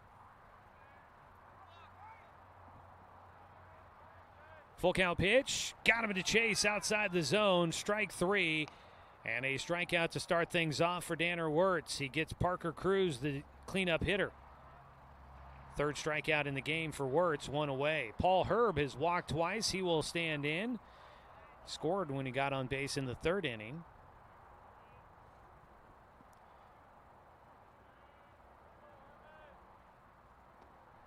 First pitch misses low and inside, ball 1.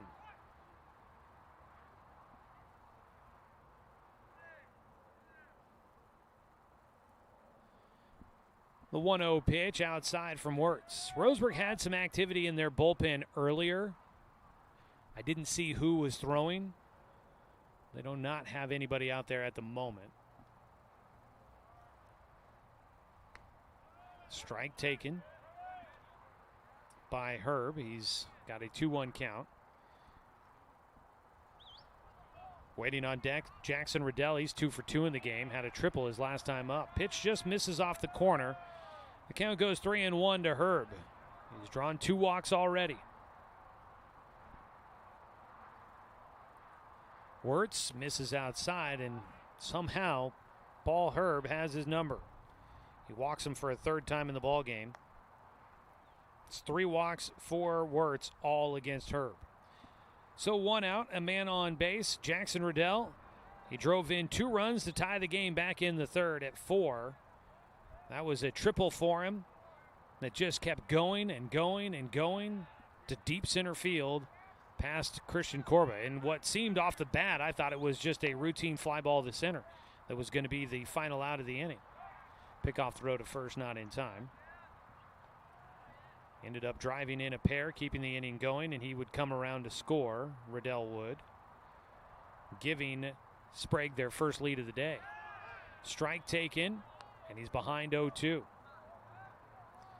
It was their first lead of the day, but it was short-lived. Back in the 3rd inning, Roseburg then would take the lead back in the top of the 5th. They lead it now 7-5.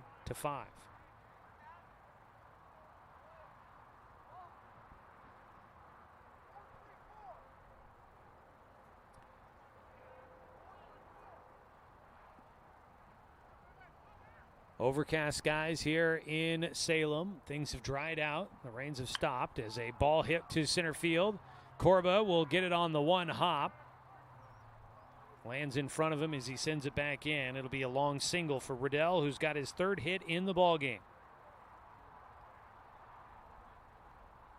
I think off the bat, it looked like maybe a chance for that one for Corba in center field, but maybe the outfielders, with the way the wind's been, I would imagine you don't want to try and come in on anything or get caught not playing deep enough, because the ball has been carrying.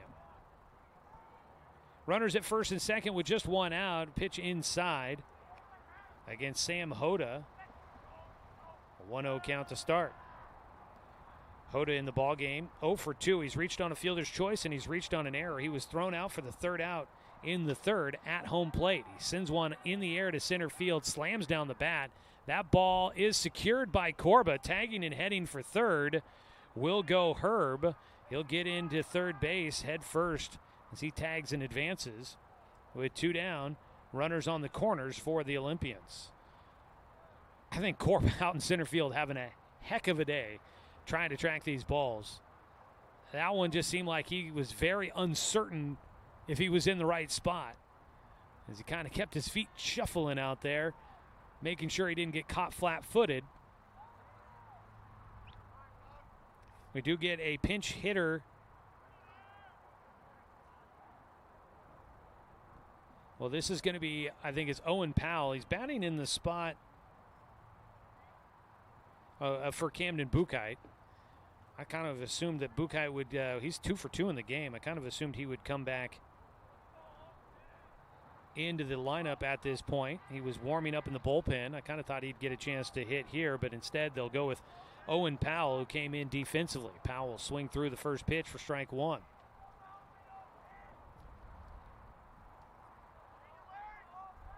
Owen Powell, the senior, takes strike 2, and he falls behind 0-2 with 2 outs and runners on the corners. Danner Wirtz trying to keep a 2-run lead intact. Ground ball towards 3rd. It is foul. Stays an 0-2 count. This broadcast of Roseburg Baseball is brought to you by TC Farmers Co-op, where everyone is welcome to shop. And we want to remind you that we've got Blazers basketball coming up tonight on The Score, on the radio there in Douglas County, or listen online on the 541 Radio app and at 541radio.com. Ooh, that pitch hit him. Or no. They're going to say that Powell stuck his hands out there, didn't attempt to get out of the way of the pitch, and so it'll be a foul ball. Or maybe they're saying it hit off the bat. I'm not sure. But either way, it's not going to be a hit by pitch. That would have been huge for Sprague if he had gotten on with the 2 strikes. The 0-2 pitch, grounded foul again. So Blazers basketball coming up. They tip off at 7 o'clock, so we will get you there as soon as we can, hopefully in time for tip-off, as the Blazers take on the Phoenix Suns tonight in the play-in tournament. If the Blazers can win, they'll be the 7th seed in the Western Conference playoffs, taking on the San Antonio Spurs. And that is a pitch that gets away and will beat him. So that time it will count. First hit batter in the game for Wirtz, and with runners on the corners, you were out in front of the pinch hitter or the new batter. 2 strikes against him, and you let him off the hook with the hit by pitch. That one stings for the hitter, but it stings for the pitcher as well. And now the bases are loaded, and Mason Splonsky, the 9-hitter, is 2 for 2 in the game with a pair of singles. Game-tying run out at second base with 2 down here in the home half of the 5th. Outside, ball 1 for Wirtz. Laboring a bit through this 5th inning. He's walked 1 and hit a batter, and he's given up 1 hit. The 1-0 pitch. Over the plate, but low, 2-0 count. Nowhere to put a runner. And you've got the top of the order waiting on deck. The sophomore, Wirtz, kicks and fires. He pumps one in for a strike.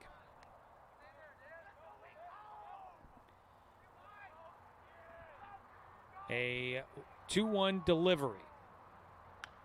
In the air, right side, might be playable in foul territory. Actually, it's going to stay in fair territory, and A.J. Black snags it out of the air for the final out. So Wirtz will get through it with some help from the defense. Back behind first, the second baseman, A.J. Black, snags a fly ball out of the air and keeps Roseburg in front, 7-5. No runs on the 1 hit, no errors. 3 men left on base for Sprague. We go to the 6th inning, Roseburg leading by 2 on 541radio.com and on the Score, 92.3 FM and 1490 AM. To us, pizza the way it ought to be isn't just our slogan. It's our promise and our passion to give you the best dining experience and the best tasting pizza you expect. For over 40 years, we've been making pizza the way it ought to be. Handmade with the freshest and finest ingredients. Our dough is made fresh daily, and we use 100% whole milk mozzarella cheese and toppings edge to edge. There's pizza, and then there's Mountain Mike's Pizza. Pizza the way it ought to be. At Roseburg Disposal, we're dedicated to meeting your garbage service needs. Started in 1932 by brothers Norm and Orville John, Roseburg Disposal continues to be owned and operated by the John family today, now in its 3rd generation. Providing residential and commercial garbage disposal and recycling, we serve the greater Roseburg area. Invested in our community, our company has participated in many community projects, both financially and through donated services. Committed to our customers and our community, Roseburg Disposal. Lights are still not flickering on just yet. We might get this one done by daylight alone, although there's not a lot of it on this overcast day here in the Willamette Valley. This broadcast of Roseburg High Sports brought to you by Flyaway Travel. Contact the travel experts at Travel Leader Flyaway Travel. Make sure you have an agent in your corner. Give them a call at 541-672-5701. So Camden Buchheit should, I would assume, re-enter for Powell, Owen Powell, and he will be your new pitcher on the mound for Sprague. The freshman, right-hander. His first pitch fouled away by Grayson Coate, who will lead things off for Roseburg here in the 6th inning. So Jackson Riddell goes 5 innings in this one, exits with a 2-run deficit as a pitch outside, 1-1 count for Grayson Coate. So let's see here.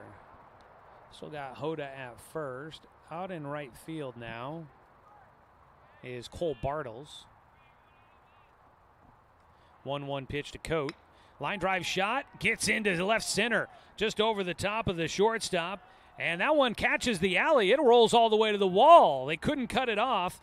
And into second base with a stand-up double is Grayson Coate for his first hit in the game.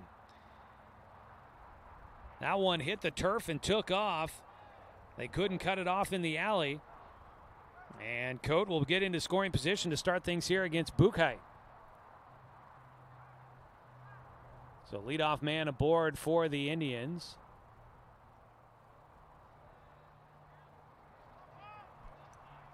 Van Kempen out in center field. That ball he couldn't get to it in time.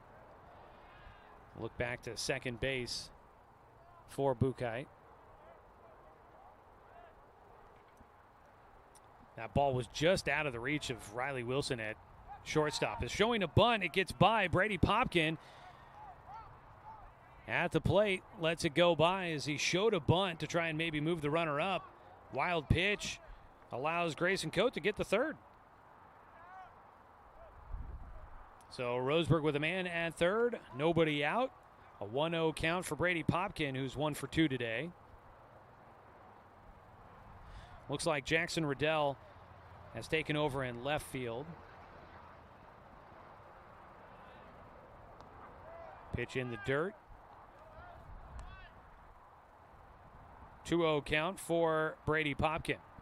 So Bartels goes from left to right field, and Riddell goes from the mound out to left field.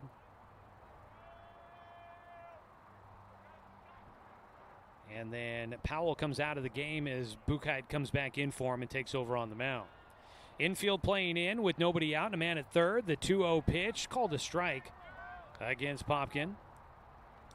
Brady looking to just put the ball in play here however he can. A hit would be great, but if he can put it in play, give Coate a chance to score from third. There's a strike. Popkin thought it was ball 4, so I think I had my count off. I think that was a 3-1 pitch. It's now a full count pitch to Popkin. Brady waits. Breaking ball, he flares it out towards center field. It's not very deep, and it's going to get over the top of the shortstop. Wilson couldn't make the running catch. He was playing in with the runner at third. Obviously playing back in center field was Van Kempen. And Brady Popkin just sticks the bat out there, and it just flares over the top of the shortstop. Wilson running, could not get to it in time. It falls down for an RBI single.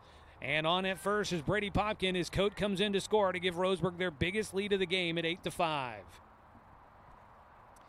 Brady Popkin, with 2 strikes against him, didn't try to do anything fancy, just got the barrel on it. And when you put the ball in play, good things happen. And he drives in a run, giving Roseburg a 3-run advantage. Top of the order with nobody out, a man at first. A 1-0 count now to Paxton Burke as he takes outside, facing the new pitcher. Camden Buchheit delivers, misses low and outside. Buchheit, just a freshman. He's got a good frame on him. Seems like a hard thrower. Kind of like we've talked about with Christian Corba, the freshman for Roseburg. Might need to develop being a pitcher versus just a thrower. Ball fouled away by Burke, a 2-1 count. Not a lot of extra movement out there on the mound on the delivery by Buchheit. He just kind of steps and fires. Works out of the stretch with a man at first. A 2-1 pitch. He fires in a breaking ball, fouled off by Burke, 2-2.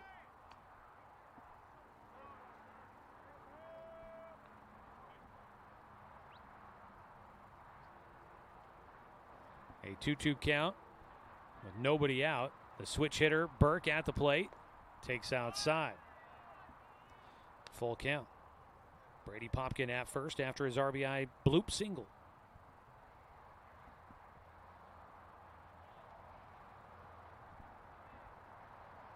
Buchheit will settle in on the pitch. Gets a swing and a miss. Runner going, throw down to second base. Popkin will get in safely. Strikeout, not something that happens very often for Paxton Burke. Might have been trying to protect the runner as Popkin took off. Stolen base for Brady. Gets into scoring position. Paxton Burke on the season. That's just the second strikeout that he has had all year. First pitch swinging, a slow chopper towards third. The throw to first, scooped at the bag. That'll get Mason Young. A nice job by Hoda at first base on the low throw by Cruz. They will get Mason Young for the second out. Up to third base goes Popkin. He's now 90 feet from home.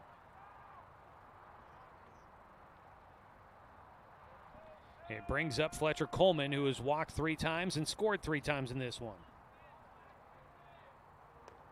He takes a strike to begin the at-bat.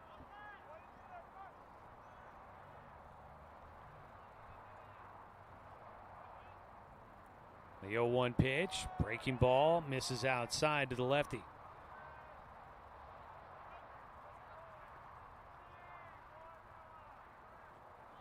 Buchheit with his hood underneath his jersey flapping around in the wind, delivers low, a 2-1 count to Fletcher Coleman.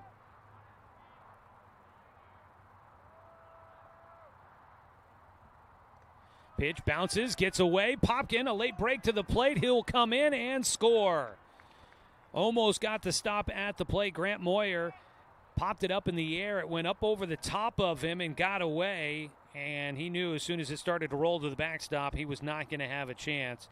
Wild pitch, scores Brady Popkin, and Roseburg puts 2 more on the board here in the 7th inning. Wild pitch, helpful for the Tribe, moving runners around the bases and allowing Popkin to score there. So that is now 9 runs in the ball game. Roseburg leading by 4. And there is ball 4 for a 4th time in this one. Fletcher Coleman will walk. He's been on base all 4 times. He's drawn 4 walks. He scored every time, so let's see if he can keep the trend going. It'd be a 2-out rally for the Indians if he does.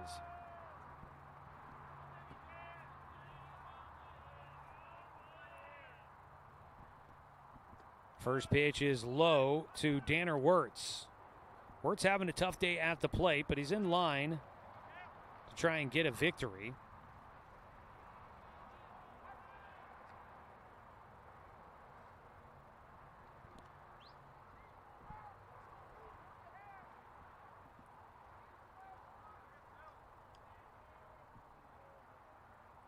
The pitch goes off the glove. That'll be a pass ball for Moyer. Up to second base will go Coleman.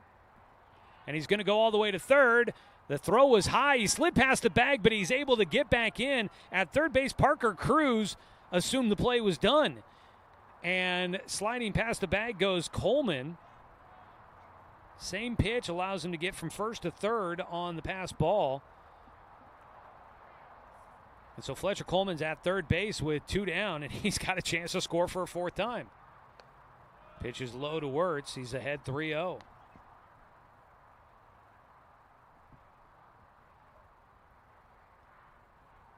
Buchheit's delivery. There's ball 4. On base for the first time today for Wirtz.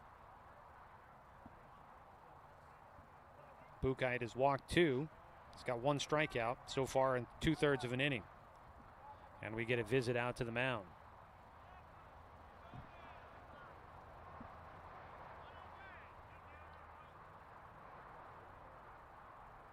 So a visit out to the mound to talk with Camden Buchheit, the freshman right-hander, and we'll see if they make a move here in the 6th inning. Roseburg has built their lead out to 4, largest lead in the game for the Tribe.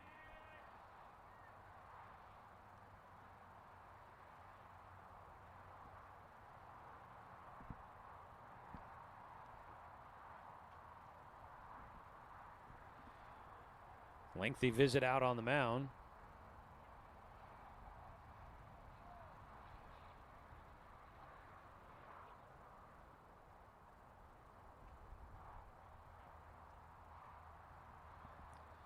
Not sure if they made a pitching move here or not. Today's game, how about we do this? Today's game brought to you by Barnes Heating and Cooling, your complete energy company. Visit barnesheatingandcooling.com or call them at 541-459-1545.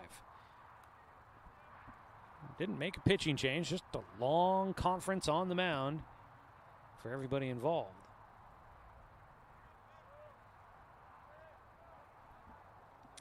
Runners on the corners with 2 outs for the Indians. At the plate, A.J. Black. He is 1 for 2 today. He's driven in a pair of runs. Swings away at the first pitch for strike 1. In the top of the 6th here, Roseburg pulling ahead by 4. Buchheit will pick to first. Back in goes Danner Wirtz. Actually, they brought in a courtesy runner for the pitcher. I believe that's Rylan Glasser out there. That's who it is. So you've got Rylan Glasser at first. As a pitch low and outside. 1-1 count to A.J. Black.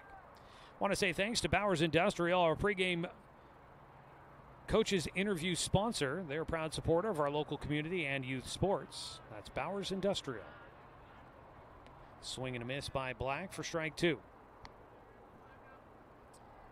Also, Roseburg Disposal, our pregame show sponsor. You can let them make the run of the dump for you. Give them a call at 673-7122. Running from first, Rylan Glasser will get in safely to second base as a late step-off throw to second. They had the second baseman Splonsky coming in to make sure that Fletcher Coleman didn't try to score from third, and so Glasser will steal second, puts two runners in scoring position for the Indians. A 1-2 count for A.J. Black. The pitch, strike three called. I think the umpire wasn't sure that was strike three, but it was by my count, and that will do it. A breaking ball hitting the inside corner. Down on strikes goes Black, but Roseburg will add two more runs here in the sixth inning, and they lead this one 9-5 as we go to the bottom of the sixth on 541radio.com and on the Score 92.3 FM and 1490 AM. To expand your portfolio? Consolidate your investments with Palm Wealth Management. Our trusted team makes it easy to diversify and track your investments. Let Palm Wealth Management coordinate your financial strategy. Call Palm Wealth Management today. Looking for more local sports coverage? CBS Sports Radio 1490 The Score has you covered. Check out our homepage at 541radio.com for sports stories, scores, and podcasts. And follow us on social media. 1490 The Score is on Twitter, Facebook, and Instagram. And take the station with you wherever you go with the 541 Radio app. Download the app in your smartphone's app store and get access to a live stream of the station, sports stories, podcasts, and easy messaging with the station and others. When it comes to finances, it can be hard to know what's in your best interest. Experience the strength of advice at Palm Wealth Management. From education and estate planning to retirement and the unexpected, we can help. Call Palm Wealth Management today.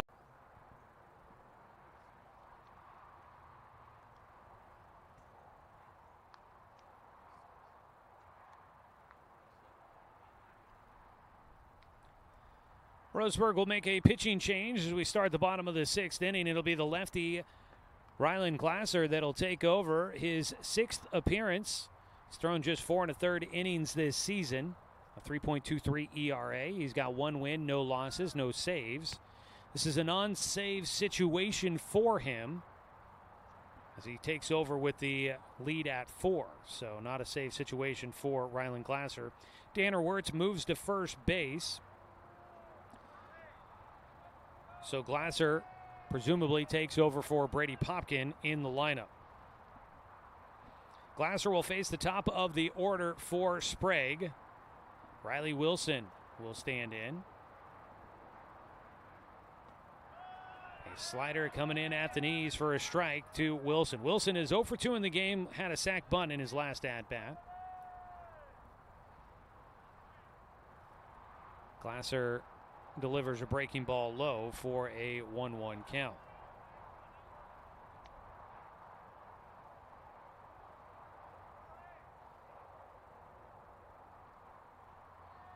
Taking a look at pitcher's numbers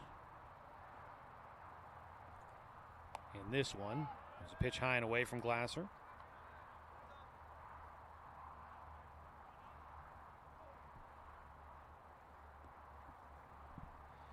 Rylan, just a sophomore, the lefty, out of his windup. Ooh, that pitch looked pretty good. Missing out on the outside corner.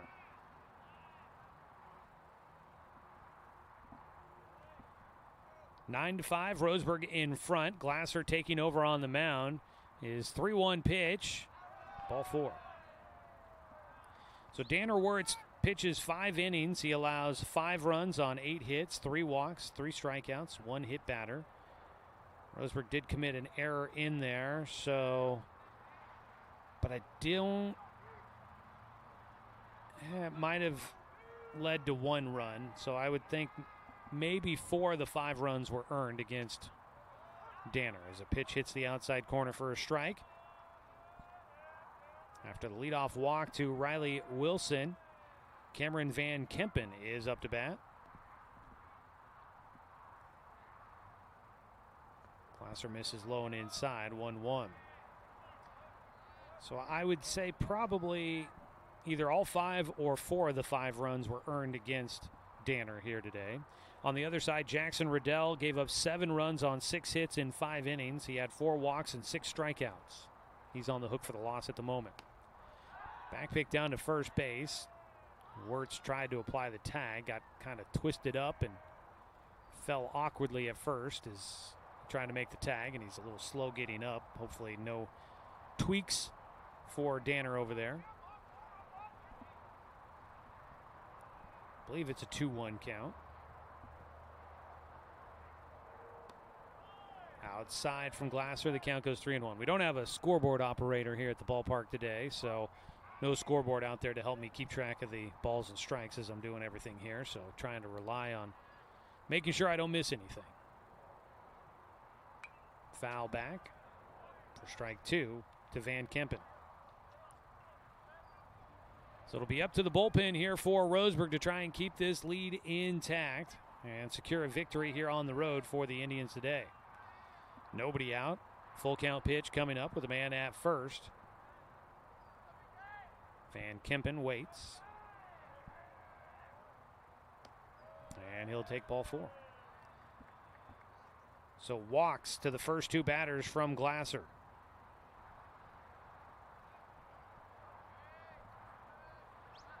And that is going to result in a time called and a visit out to the mound for pitching coach Steve Patterson for Roseburg. Taking a look at that Southwest Conference schedule I mentioned earlier, Willamette gets a 19-0 win over South Eugene tonight. And I think we're getting a pitching change for Roseburg here. Yeah, Rylan Glasser is going to come out after facing just 2 batters. So we'll have a pitching change. And we will take a look at the Southwest Conference here coming up. We'll go ahead and step away for a 1-minute timeout as Roseburg's going to go to Paxton Burke to take over on the mound. We'll take the 1-minute timeout for the pitching change on 541radio.com and on the Score, 92.3 FM and 1490 AM. For over 100 years, Douglas County Farmers Co-op has been serving the needs of farmers, ranchers, and homeowners throughout Southern Oregon. Here, everyone is welcome. When you shop with us, you can expect good people, good products, and good advice. No membership needed. Just bring yourself, and we'll provide the expertise and products you need to tackle your next project. Douglas County Farmers Co-op, where everyone is welcome to shop. Are you an enthusiastic sports fan? Want to have fun and get in on the action? Heck yes, that'd be awesome. Have great attention to detail? Want to stay active? Definitely. Want to give back to the student athletes in your community? Obviously, yes. Then you'd make an excellent high school sports official. We need more officials in Oregon, because with no high school officials, there are no high school sports. Sign up today at highschoolofficials.com. Pitching change for the Roseburg Indians. Paxton Burke will take over on the mound. They will move A.J. Black to shortstop, and taking over at second base for Roseburg. We'll get you that in a second here. As a pitch low for ball 1. Grant Moyer, the man up the bat after 2 walks for Rylan Glasser. You've got runners at first and second with nobody out. Breaking ball from Burke misses outside, and he falls behind 2-0. So Roseburg trying not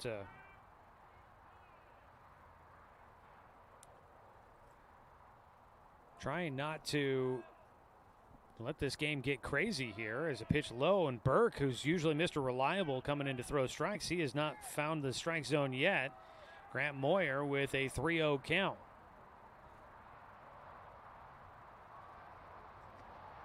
There's a strike on the 3-0. Hits the bottom of the zone. Paxton Burke making his 4th appearance. He's only thrown 3 innings. He's got a 2-0 record and a 2.33 ERA. Ooh, misses outside for ball 4, and the bases are loaded. That brings the game-tying run to the plate for Sprague. And this is a save situation now for Burke as he came in with runners aboard. The game-tying run was the on-deck hitter. I believe that earns him a save situation here. Tying run on base, at batter, on deck. So, yeah, this would be a save situation. Swing and a miss. Strike 1 to Parker Cruz, who is 0 for 3 in the game. Bases loaded, a 9-5 lead in favor of Roseburg. Couldn't get him to chase another breaking ball. Tails outside, a 1-1 count. So that is Dylan Shanks that is taken over at second base.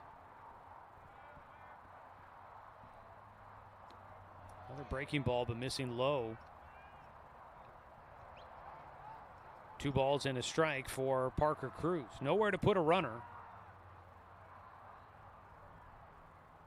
Burke delivers a strike over the plate at the knees. So it's Wirtz at first, Shanks at second, Coate at third, Black at short for Roseburg defensively. Ground ball, comebacker, tap to the mound, field throw home for 1, throw back to first for the double play. Paxton Burke, that's the one thing he brings that is just so reliable on the mound. His baseball IQ is immense. I'm making up words because it's so amazing. I might be exaggerating a bit there, but he is just so smart in the game of baseball. He fielded and knew immediately. Go home for 1, and then Mason Young behind the plate, relay to first. They get the double play and keep Sprague off the board. 2 down, runners at second and third, and the first pitch is a strike to Paul Herb, who has walked 3 times.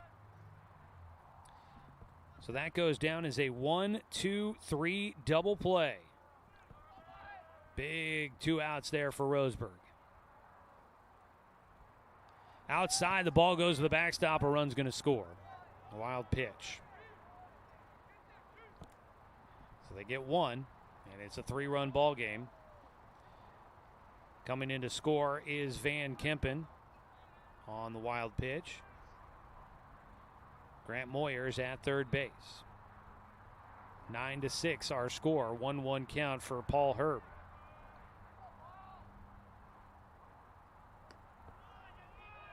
Went around on a check swing for strike 2. Herb is behind for the first time really today. 2 down, runner at third. A 1-2 pitch coming up for Burke. Strike 3, got him with a breaking ball on the outside corner. Herb goes down looking. First time he has been out today. He's been on base 3 times with walks, and he strikes out as Paxton Burke will get Roseburg through the 6th inning. Walks rear their ugly head, but Roseburg manages to work around it. We head to the 7th inning. It's 9-6 here on 541radio.com and on the score, 92.3 FM and 1490 AM. Roseburg Disposal, we're dedicated to meeting your garbage service needs. Started in 1932 by brothers Norm and Orville John, Roseburg Disposal continues to be owned and operated by the John family today, now in its 3rd generation.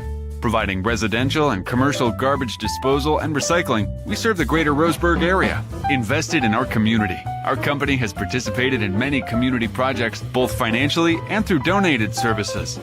Committed to our customers and our community, Roseburg Disposal. Everest, K2, and now the Mountain by Mountain Mike's Pizza. The biggest pizza this side of the Rockies.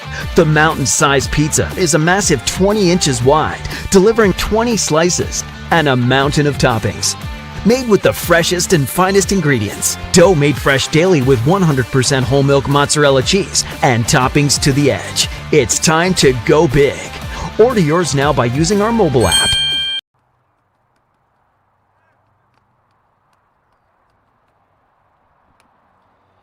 Top of the 7th inning, Roseburg leading it by 3 against Sprague, trying to add maybe a little bit more insurance after giving up 1 in the bottom of the 6th.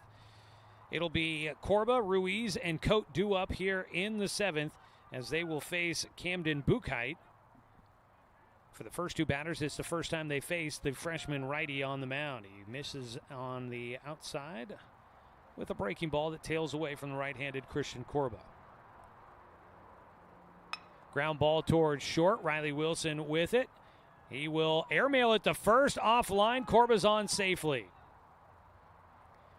So an error to start things off here in the 7th inning. I don't know if this was the case, but I'd believe it that maybe that ball just wet, comes out of the hand a little loose on the throw across by Wilson. 3rd error in the game for Sprague. Nick Ruiz will bat. He is 0 for 2 in the game. He has a walk. Struck out his last time up. He's the last man to face off against Buchheit for the first time in the ballgame. Buchheit, entering in the 6th inning, faced 7 batters before he got through that inning. Another pickoff throw to first. Not a lead. There's just no lead at first base by Corba at the moment. He's just falling back on top of the bag.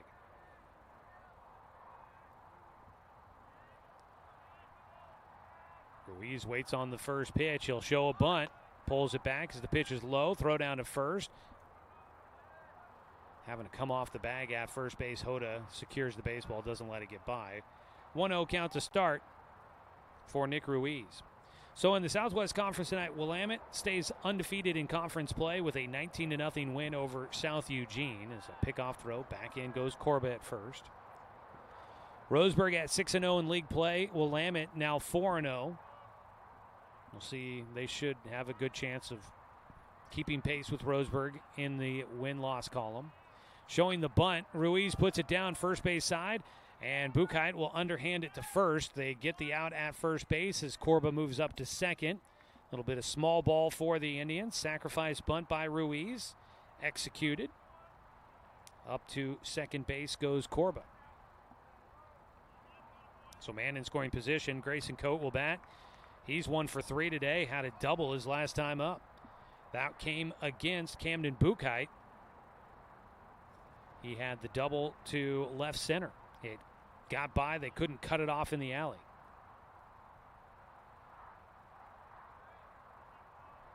I'm not sure what's happening here.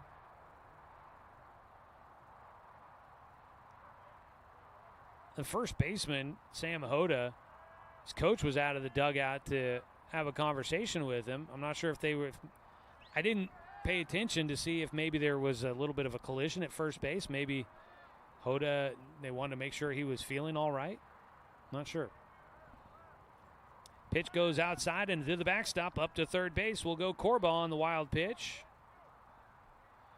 I'm sure the conditions, I mean, there's probably cold fingers, wet balls, all that kind of stuff, but I'm sure the conditions are not contributing to the sharpest of play for either side in this one. We've had a lot of wild pitches. But up to third base, Roseburg has a runner 90 feet from home. Grayson Coate with a 1-0 count. Infield pulled in. He takes a strike. So Willamette wins 19-0. Also today, Sheldon gets a 7-0 win over North Medford. And the Irish sitting in third place. The pitch outside, 2-1 count for Coate. You've got Roseburg and Willamette both undefeated in league. Sheldon at 4-3 now after their win. Pitch misses low over the outside corner. 3-1 for Grayson Coate. I got a feeling the Southwest Conference is going to be quite the logjam on the battle for playoff spots. 3-1 pitch. Breaking ball hits the inside corner. That's confidence in that curveball to drop it in on the inside corner on a 3-1 pitch. Threw it for a strike. Infield playing in the 3-2 pitch, and it's poked left side. It's a base hit out of the reach of Riley Wilson, the shortstop. Once again, playing in, can't get to a ball, hit his direction. And that drives in a run for the Indians. Corba comes in to score on the base hit by Coate. His second in the ball game. He picks up his first RBI of the day. And Roseburg's back in front by 4, 10-6 the score. Just one out here in the top of the 7th. Coates on at first. Up to bat. This, I believe, will be Dylan Shanks.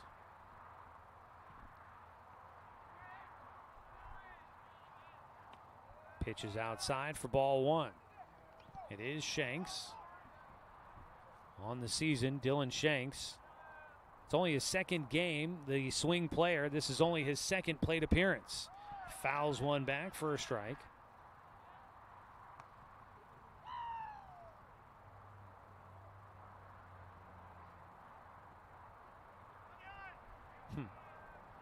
Maybe I don't have it in my stats there. He had one plate appearance, but I don't have him down for a walk. But maybe he laid down a sac bunt or had a sacrifice hit. Not sure, but he has not had an official at-bat this year. He's got a 2-1 count on another pitch low. Buchheit delivers low again, and the count goes to 3-1 against the 9-hitter.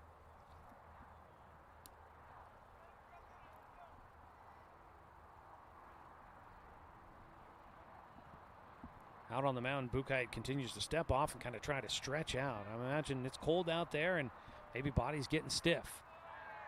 That's ball 4. Strike zone at times has been kind of tight, and it has led to a few walks.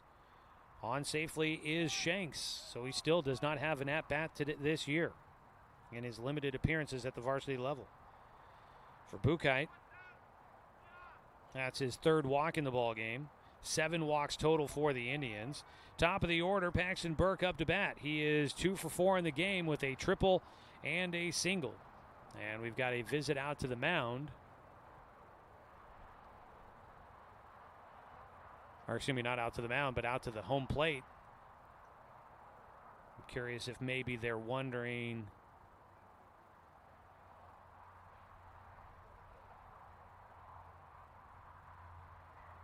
They might have been wondering if Shanks was on the roster for Roseburg. He's a swing guy, so he's up from JV with the team today. I'm not sure. I'm thinking that JV's not playing today. I'd be surprised if they were. So with the JV team not playing, they bring up Shanks, and I'm sure that Dylan Gregory might be in the dugout down there as well.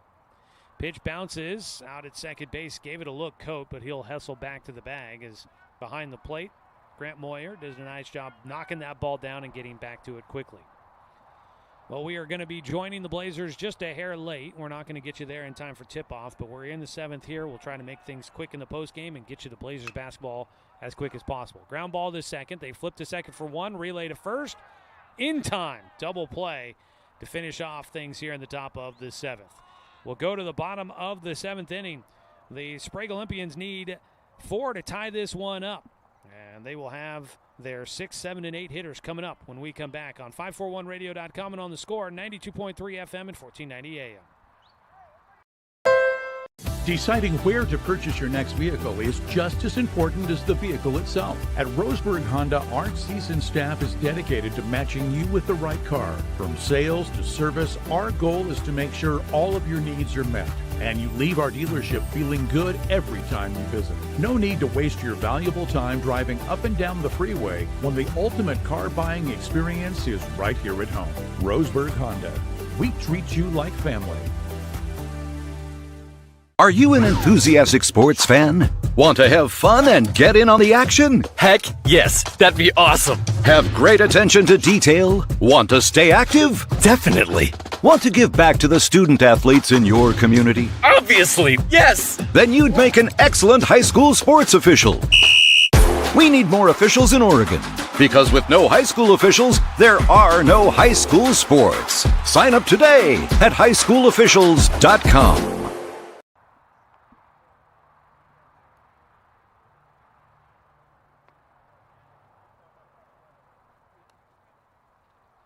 Go to the bottom of the 7th inning.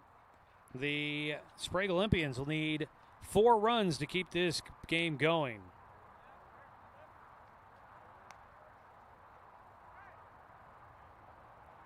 And they will have Riddell, Hoda, and I believe it'll be Buchheit once again back into the 8 spot in the lineup card. Riddell is 3 for 3 with a couple of singles and a triple. So we'll see if he can get things started for Sprague. On the mound is Paxton Burke trying to close it out. This would be a save for him if he can get the final 3 outs here. I want to say thanks to Southern Septic Service, our starting lineup sponsors here today. I'm being told that as a strike across there in the comment section that might be Dylan Gregory that is in the ball game, not Dylan Shanks. There's a pitch outside, 1-1.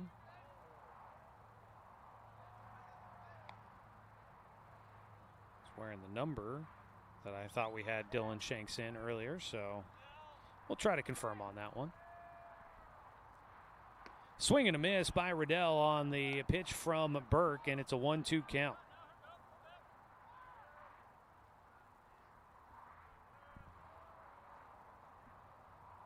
Ground ball right side, pokes it through, opposite field, leadoff single, 4 for 4 today for Jackson Riddell. He was the starting pitcher in the ball game for Sprague. He's in line to take the loss, but he has done what he can at the plate to try and keep his team in it.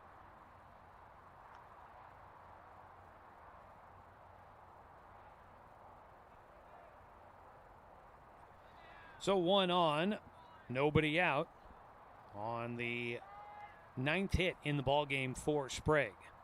Swing and a miss by Sam Hoda, the first baseman.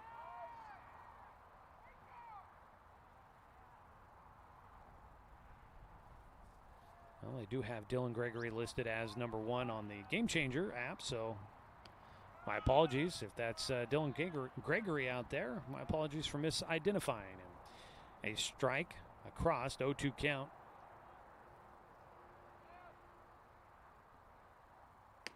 There is strike 3. That is quick work there for Paxton Burke. He gets a strikeout against Hoda. He goes down looking. Second strikeout in the game for Paxton Burke. He's got 1, and the Roseburg Indians are 2 outs away from securing a win here on the road in non-league play.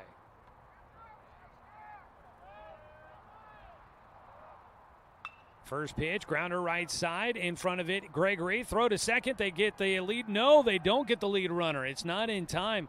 A bit of a bobble by Gregory out there at second. Tried to go and get the lead runner, and they cannot get it there in time. Beating the throw was Riddell. Fielder's choice for Buchheit, who's back into that 8th spot in the lineup as he re-entered the game for Owen Powell. So fielder's choice for him. And then on safely at second base is Riddell on the error by Roseburg. That'll be the second in the game for the Tribe.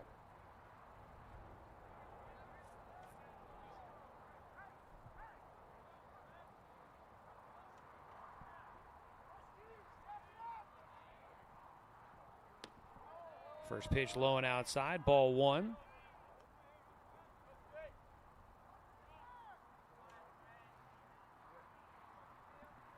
Well, I do feel confident with the input from the viewing audience and what I'm seeing on Game Changer. I feel confident saying that is Dylan Gregory out there as the ball fouled off.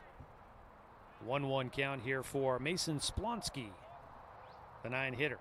He's had a good day, 2 for 3. So thanks for chiming in there. Looks like James giving us some input. 1-1 pitch from Burke, swung on and missed. The side armor. Just about a 3/4 sidearm spot. And that pitch, breaking ball, I'd imagine for the hitter, it almost looks like it's coming right at you. And then it tails to the inside corner of the plate. And Splonsky went chasing after it. Ooh, wind picking up again. We've been dry for a while. That's been good, but it has been windy and cold here today. The 1-2 pitch from Burke. Outside. Nice job getting in front of that one for Mason Young. Count evens up, 2 balls, 2 strikes. Again, Blazers basketball will be coming up once we wrap up things here with a quick post-game show from Volcano Stadium in Keizer, Oregon. The 2-2 pitch, ground ball, first base side foul. Let's go ahead and pause 10 seconds for station identification. This is Roseburg Baseball on The Score.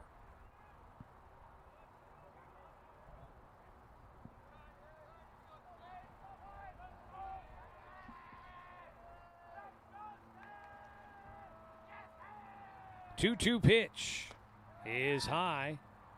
The count goes full to Mason Splonsky, top of the order, waiting on deck. Riley Wilson. Paxton Burke on the mound. Has one out with a strikeout. His 3-2 pitch. Comebacker going to go to third for one. Throw back across the field by Coate. Not going to be in time, but they get the lead runner for 2 down. Paxton Burke, again, on the mound, fielding his position. I mean, he's a shortstop. We expect him to do well. But off the mound, it's not always easy. But he does a good job there to get the lead runner. Try to keep this game comfortably at 4 runs for the Indians defensively. Splonsky gets on with a fielder's choice on the comebacker.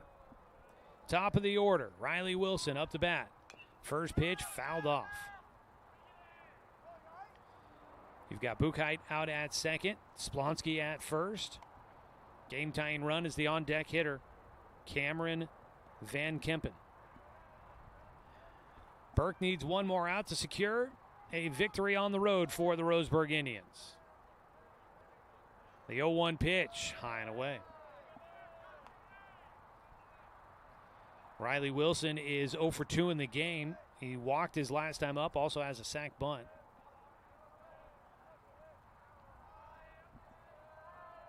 The 1-1 from Burke. Swung on and missed for strike 2. And the Olympians are down to their final strike, unless Riley Wilson can find a way aboard.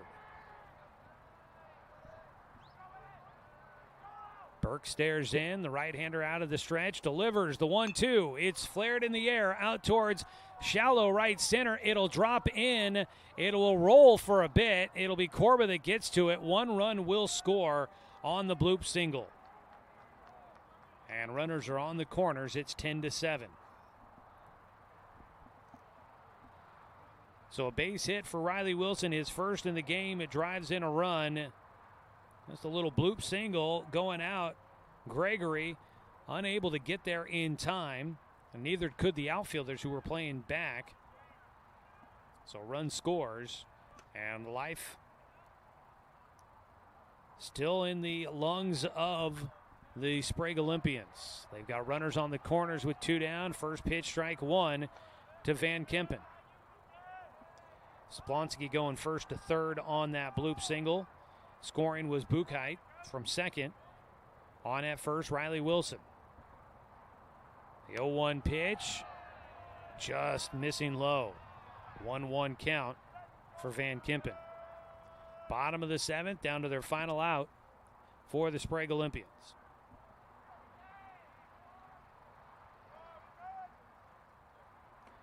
Oh, nice job, Mason Young behind the plate. Scooping up a ball that bounces out well outside. That not only saved a run, but it also kept the runner at first base. A 2-1 pitch. That's fouled away for strike 2. And once again, the Olympians down to their final strike of the ball game. Unless the batter, Cameron Van Kempen, can find a way aboard.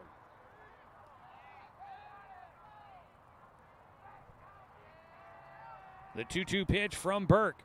Popped him up. It's back behind home and out of play.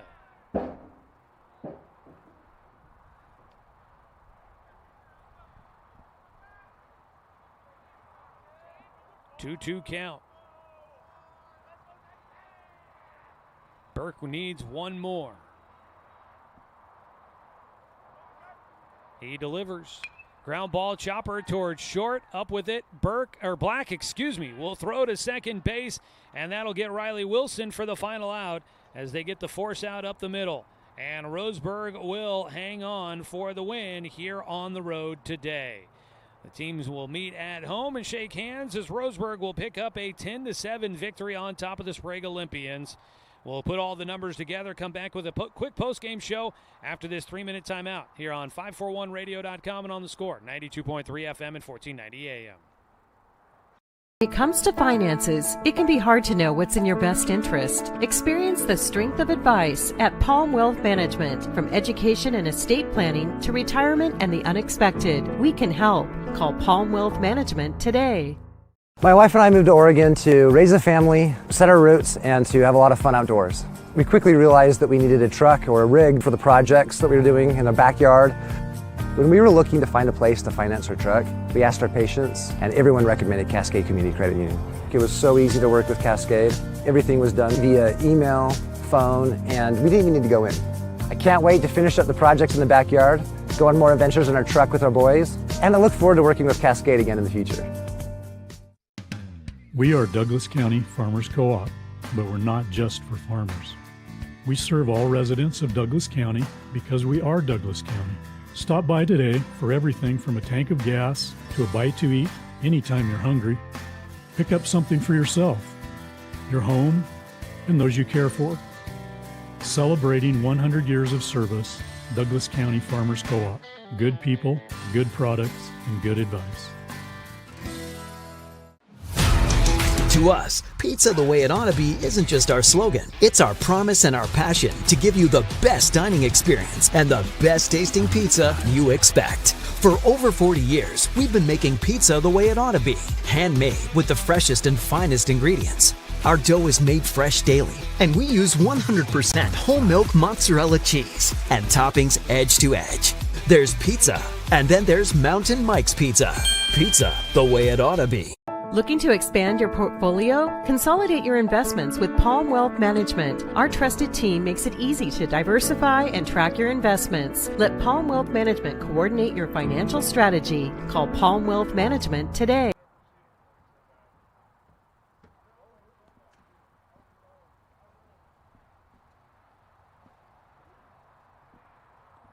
Back here at Roto Rooter Park at Volcano Stadium in Keizer, Oregon. Your final score, 10-7, Roseburg in front of the Sprague Olympians. Roseburg will win their 7th consecutive game. They improved to 10-3 on the year. Sprague goes to 6-5 on the season. They've lost back-to-back games for the first time this year. Final numbers in this one, 10 runs on 9 hits, 2 errors in the game for Roseburg.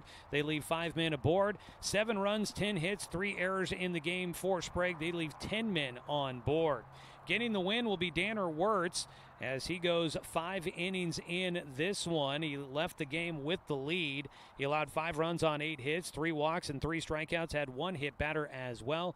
Danner Wirtz will improve to 4-1 on the year. Taking the loss is going to be Jackson Riddell as he started. Riddell goes 5 innings, gave up 7 runs on 6 hits, 4 walks, and 6 strikeouts in the ball game, but he exited with the lead not in his team's favor. Rylan Glasser came in, did not record an out, ends up giving up a run. He walked 2, only faced 2 batters. Paxton Burke took over, and because the runners had gotten on before he took over on the mound, Burke comes in a save situation, and Paxton Burke will pick up the save here today. That is the first save of the season for Burke and for the Roseburg Indians. He allowed 1 run on 2 hits in 2 innings, 1 walk and 2 strikeouts as he picks up the save. Camden Buchheit threw 2 innings, allowed 3 runs on 3 hits, 3 walks and 2 strikeouts. 9 hits in the game for Roseburg. Paxton Burke had a triple and a single. Mason Young had a single. 4 walks in the game for Fletcher Coleman.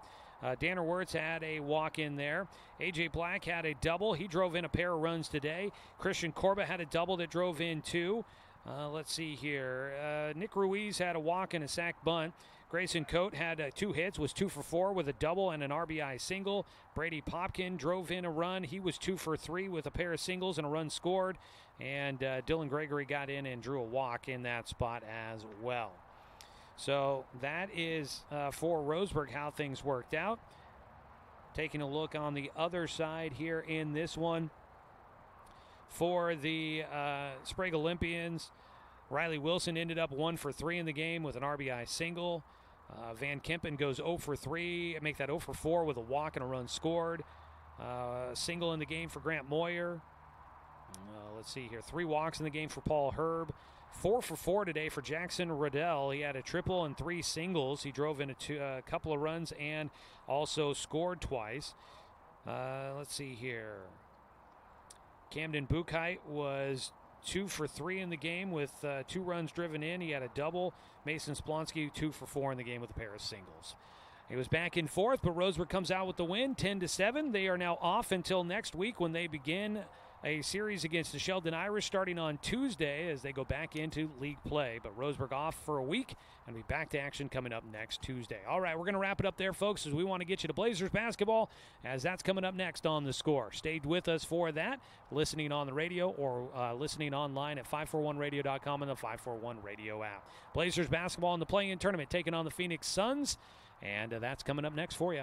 Thanks, everybody, for tuning in for the broadcast. I'm Joey Keeran. Thanks to the Sprague Olympians for hosting us. Thanks to Roto Rooter Park for having us here and setting us up in the booth where we are nice and comfortable here tonight. Thanks to Athletic Director Adam Blue, Head Coach Troy Thompson, the entire Roseburg baseball program for allowing us to bring you another season of Roseburg baseball on The Score. Thanks to Dale Cranford back in the studio for the radio production tonight. And as always, a thanks to you, the fan, for tuning in for tonight's broadcast because, of course, without you, I'm just a guy sitting here talking to myself. Blazers basketball coming up next here on The Score. 92.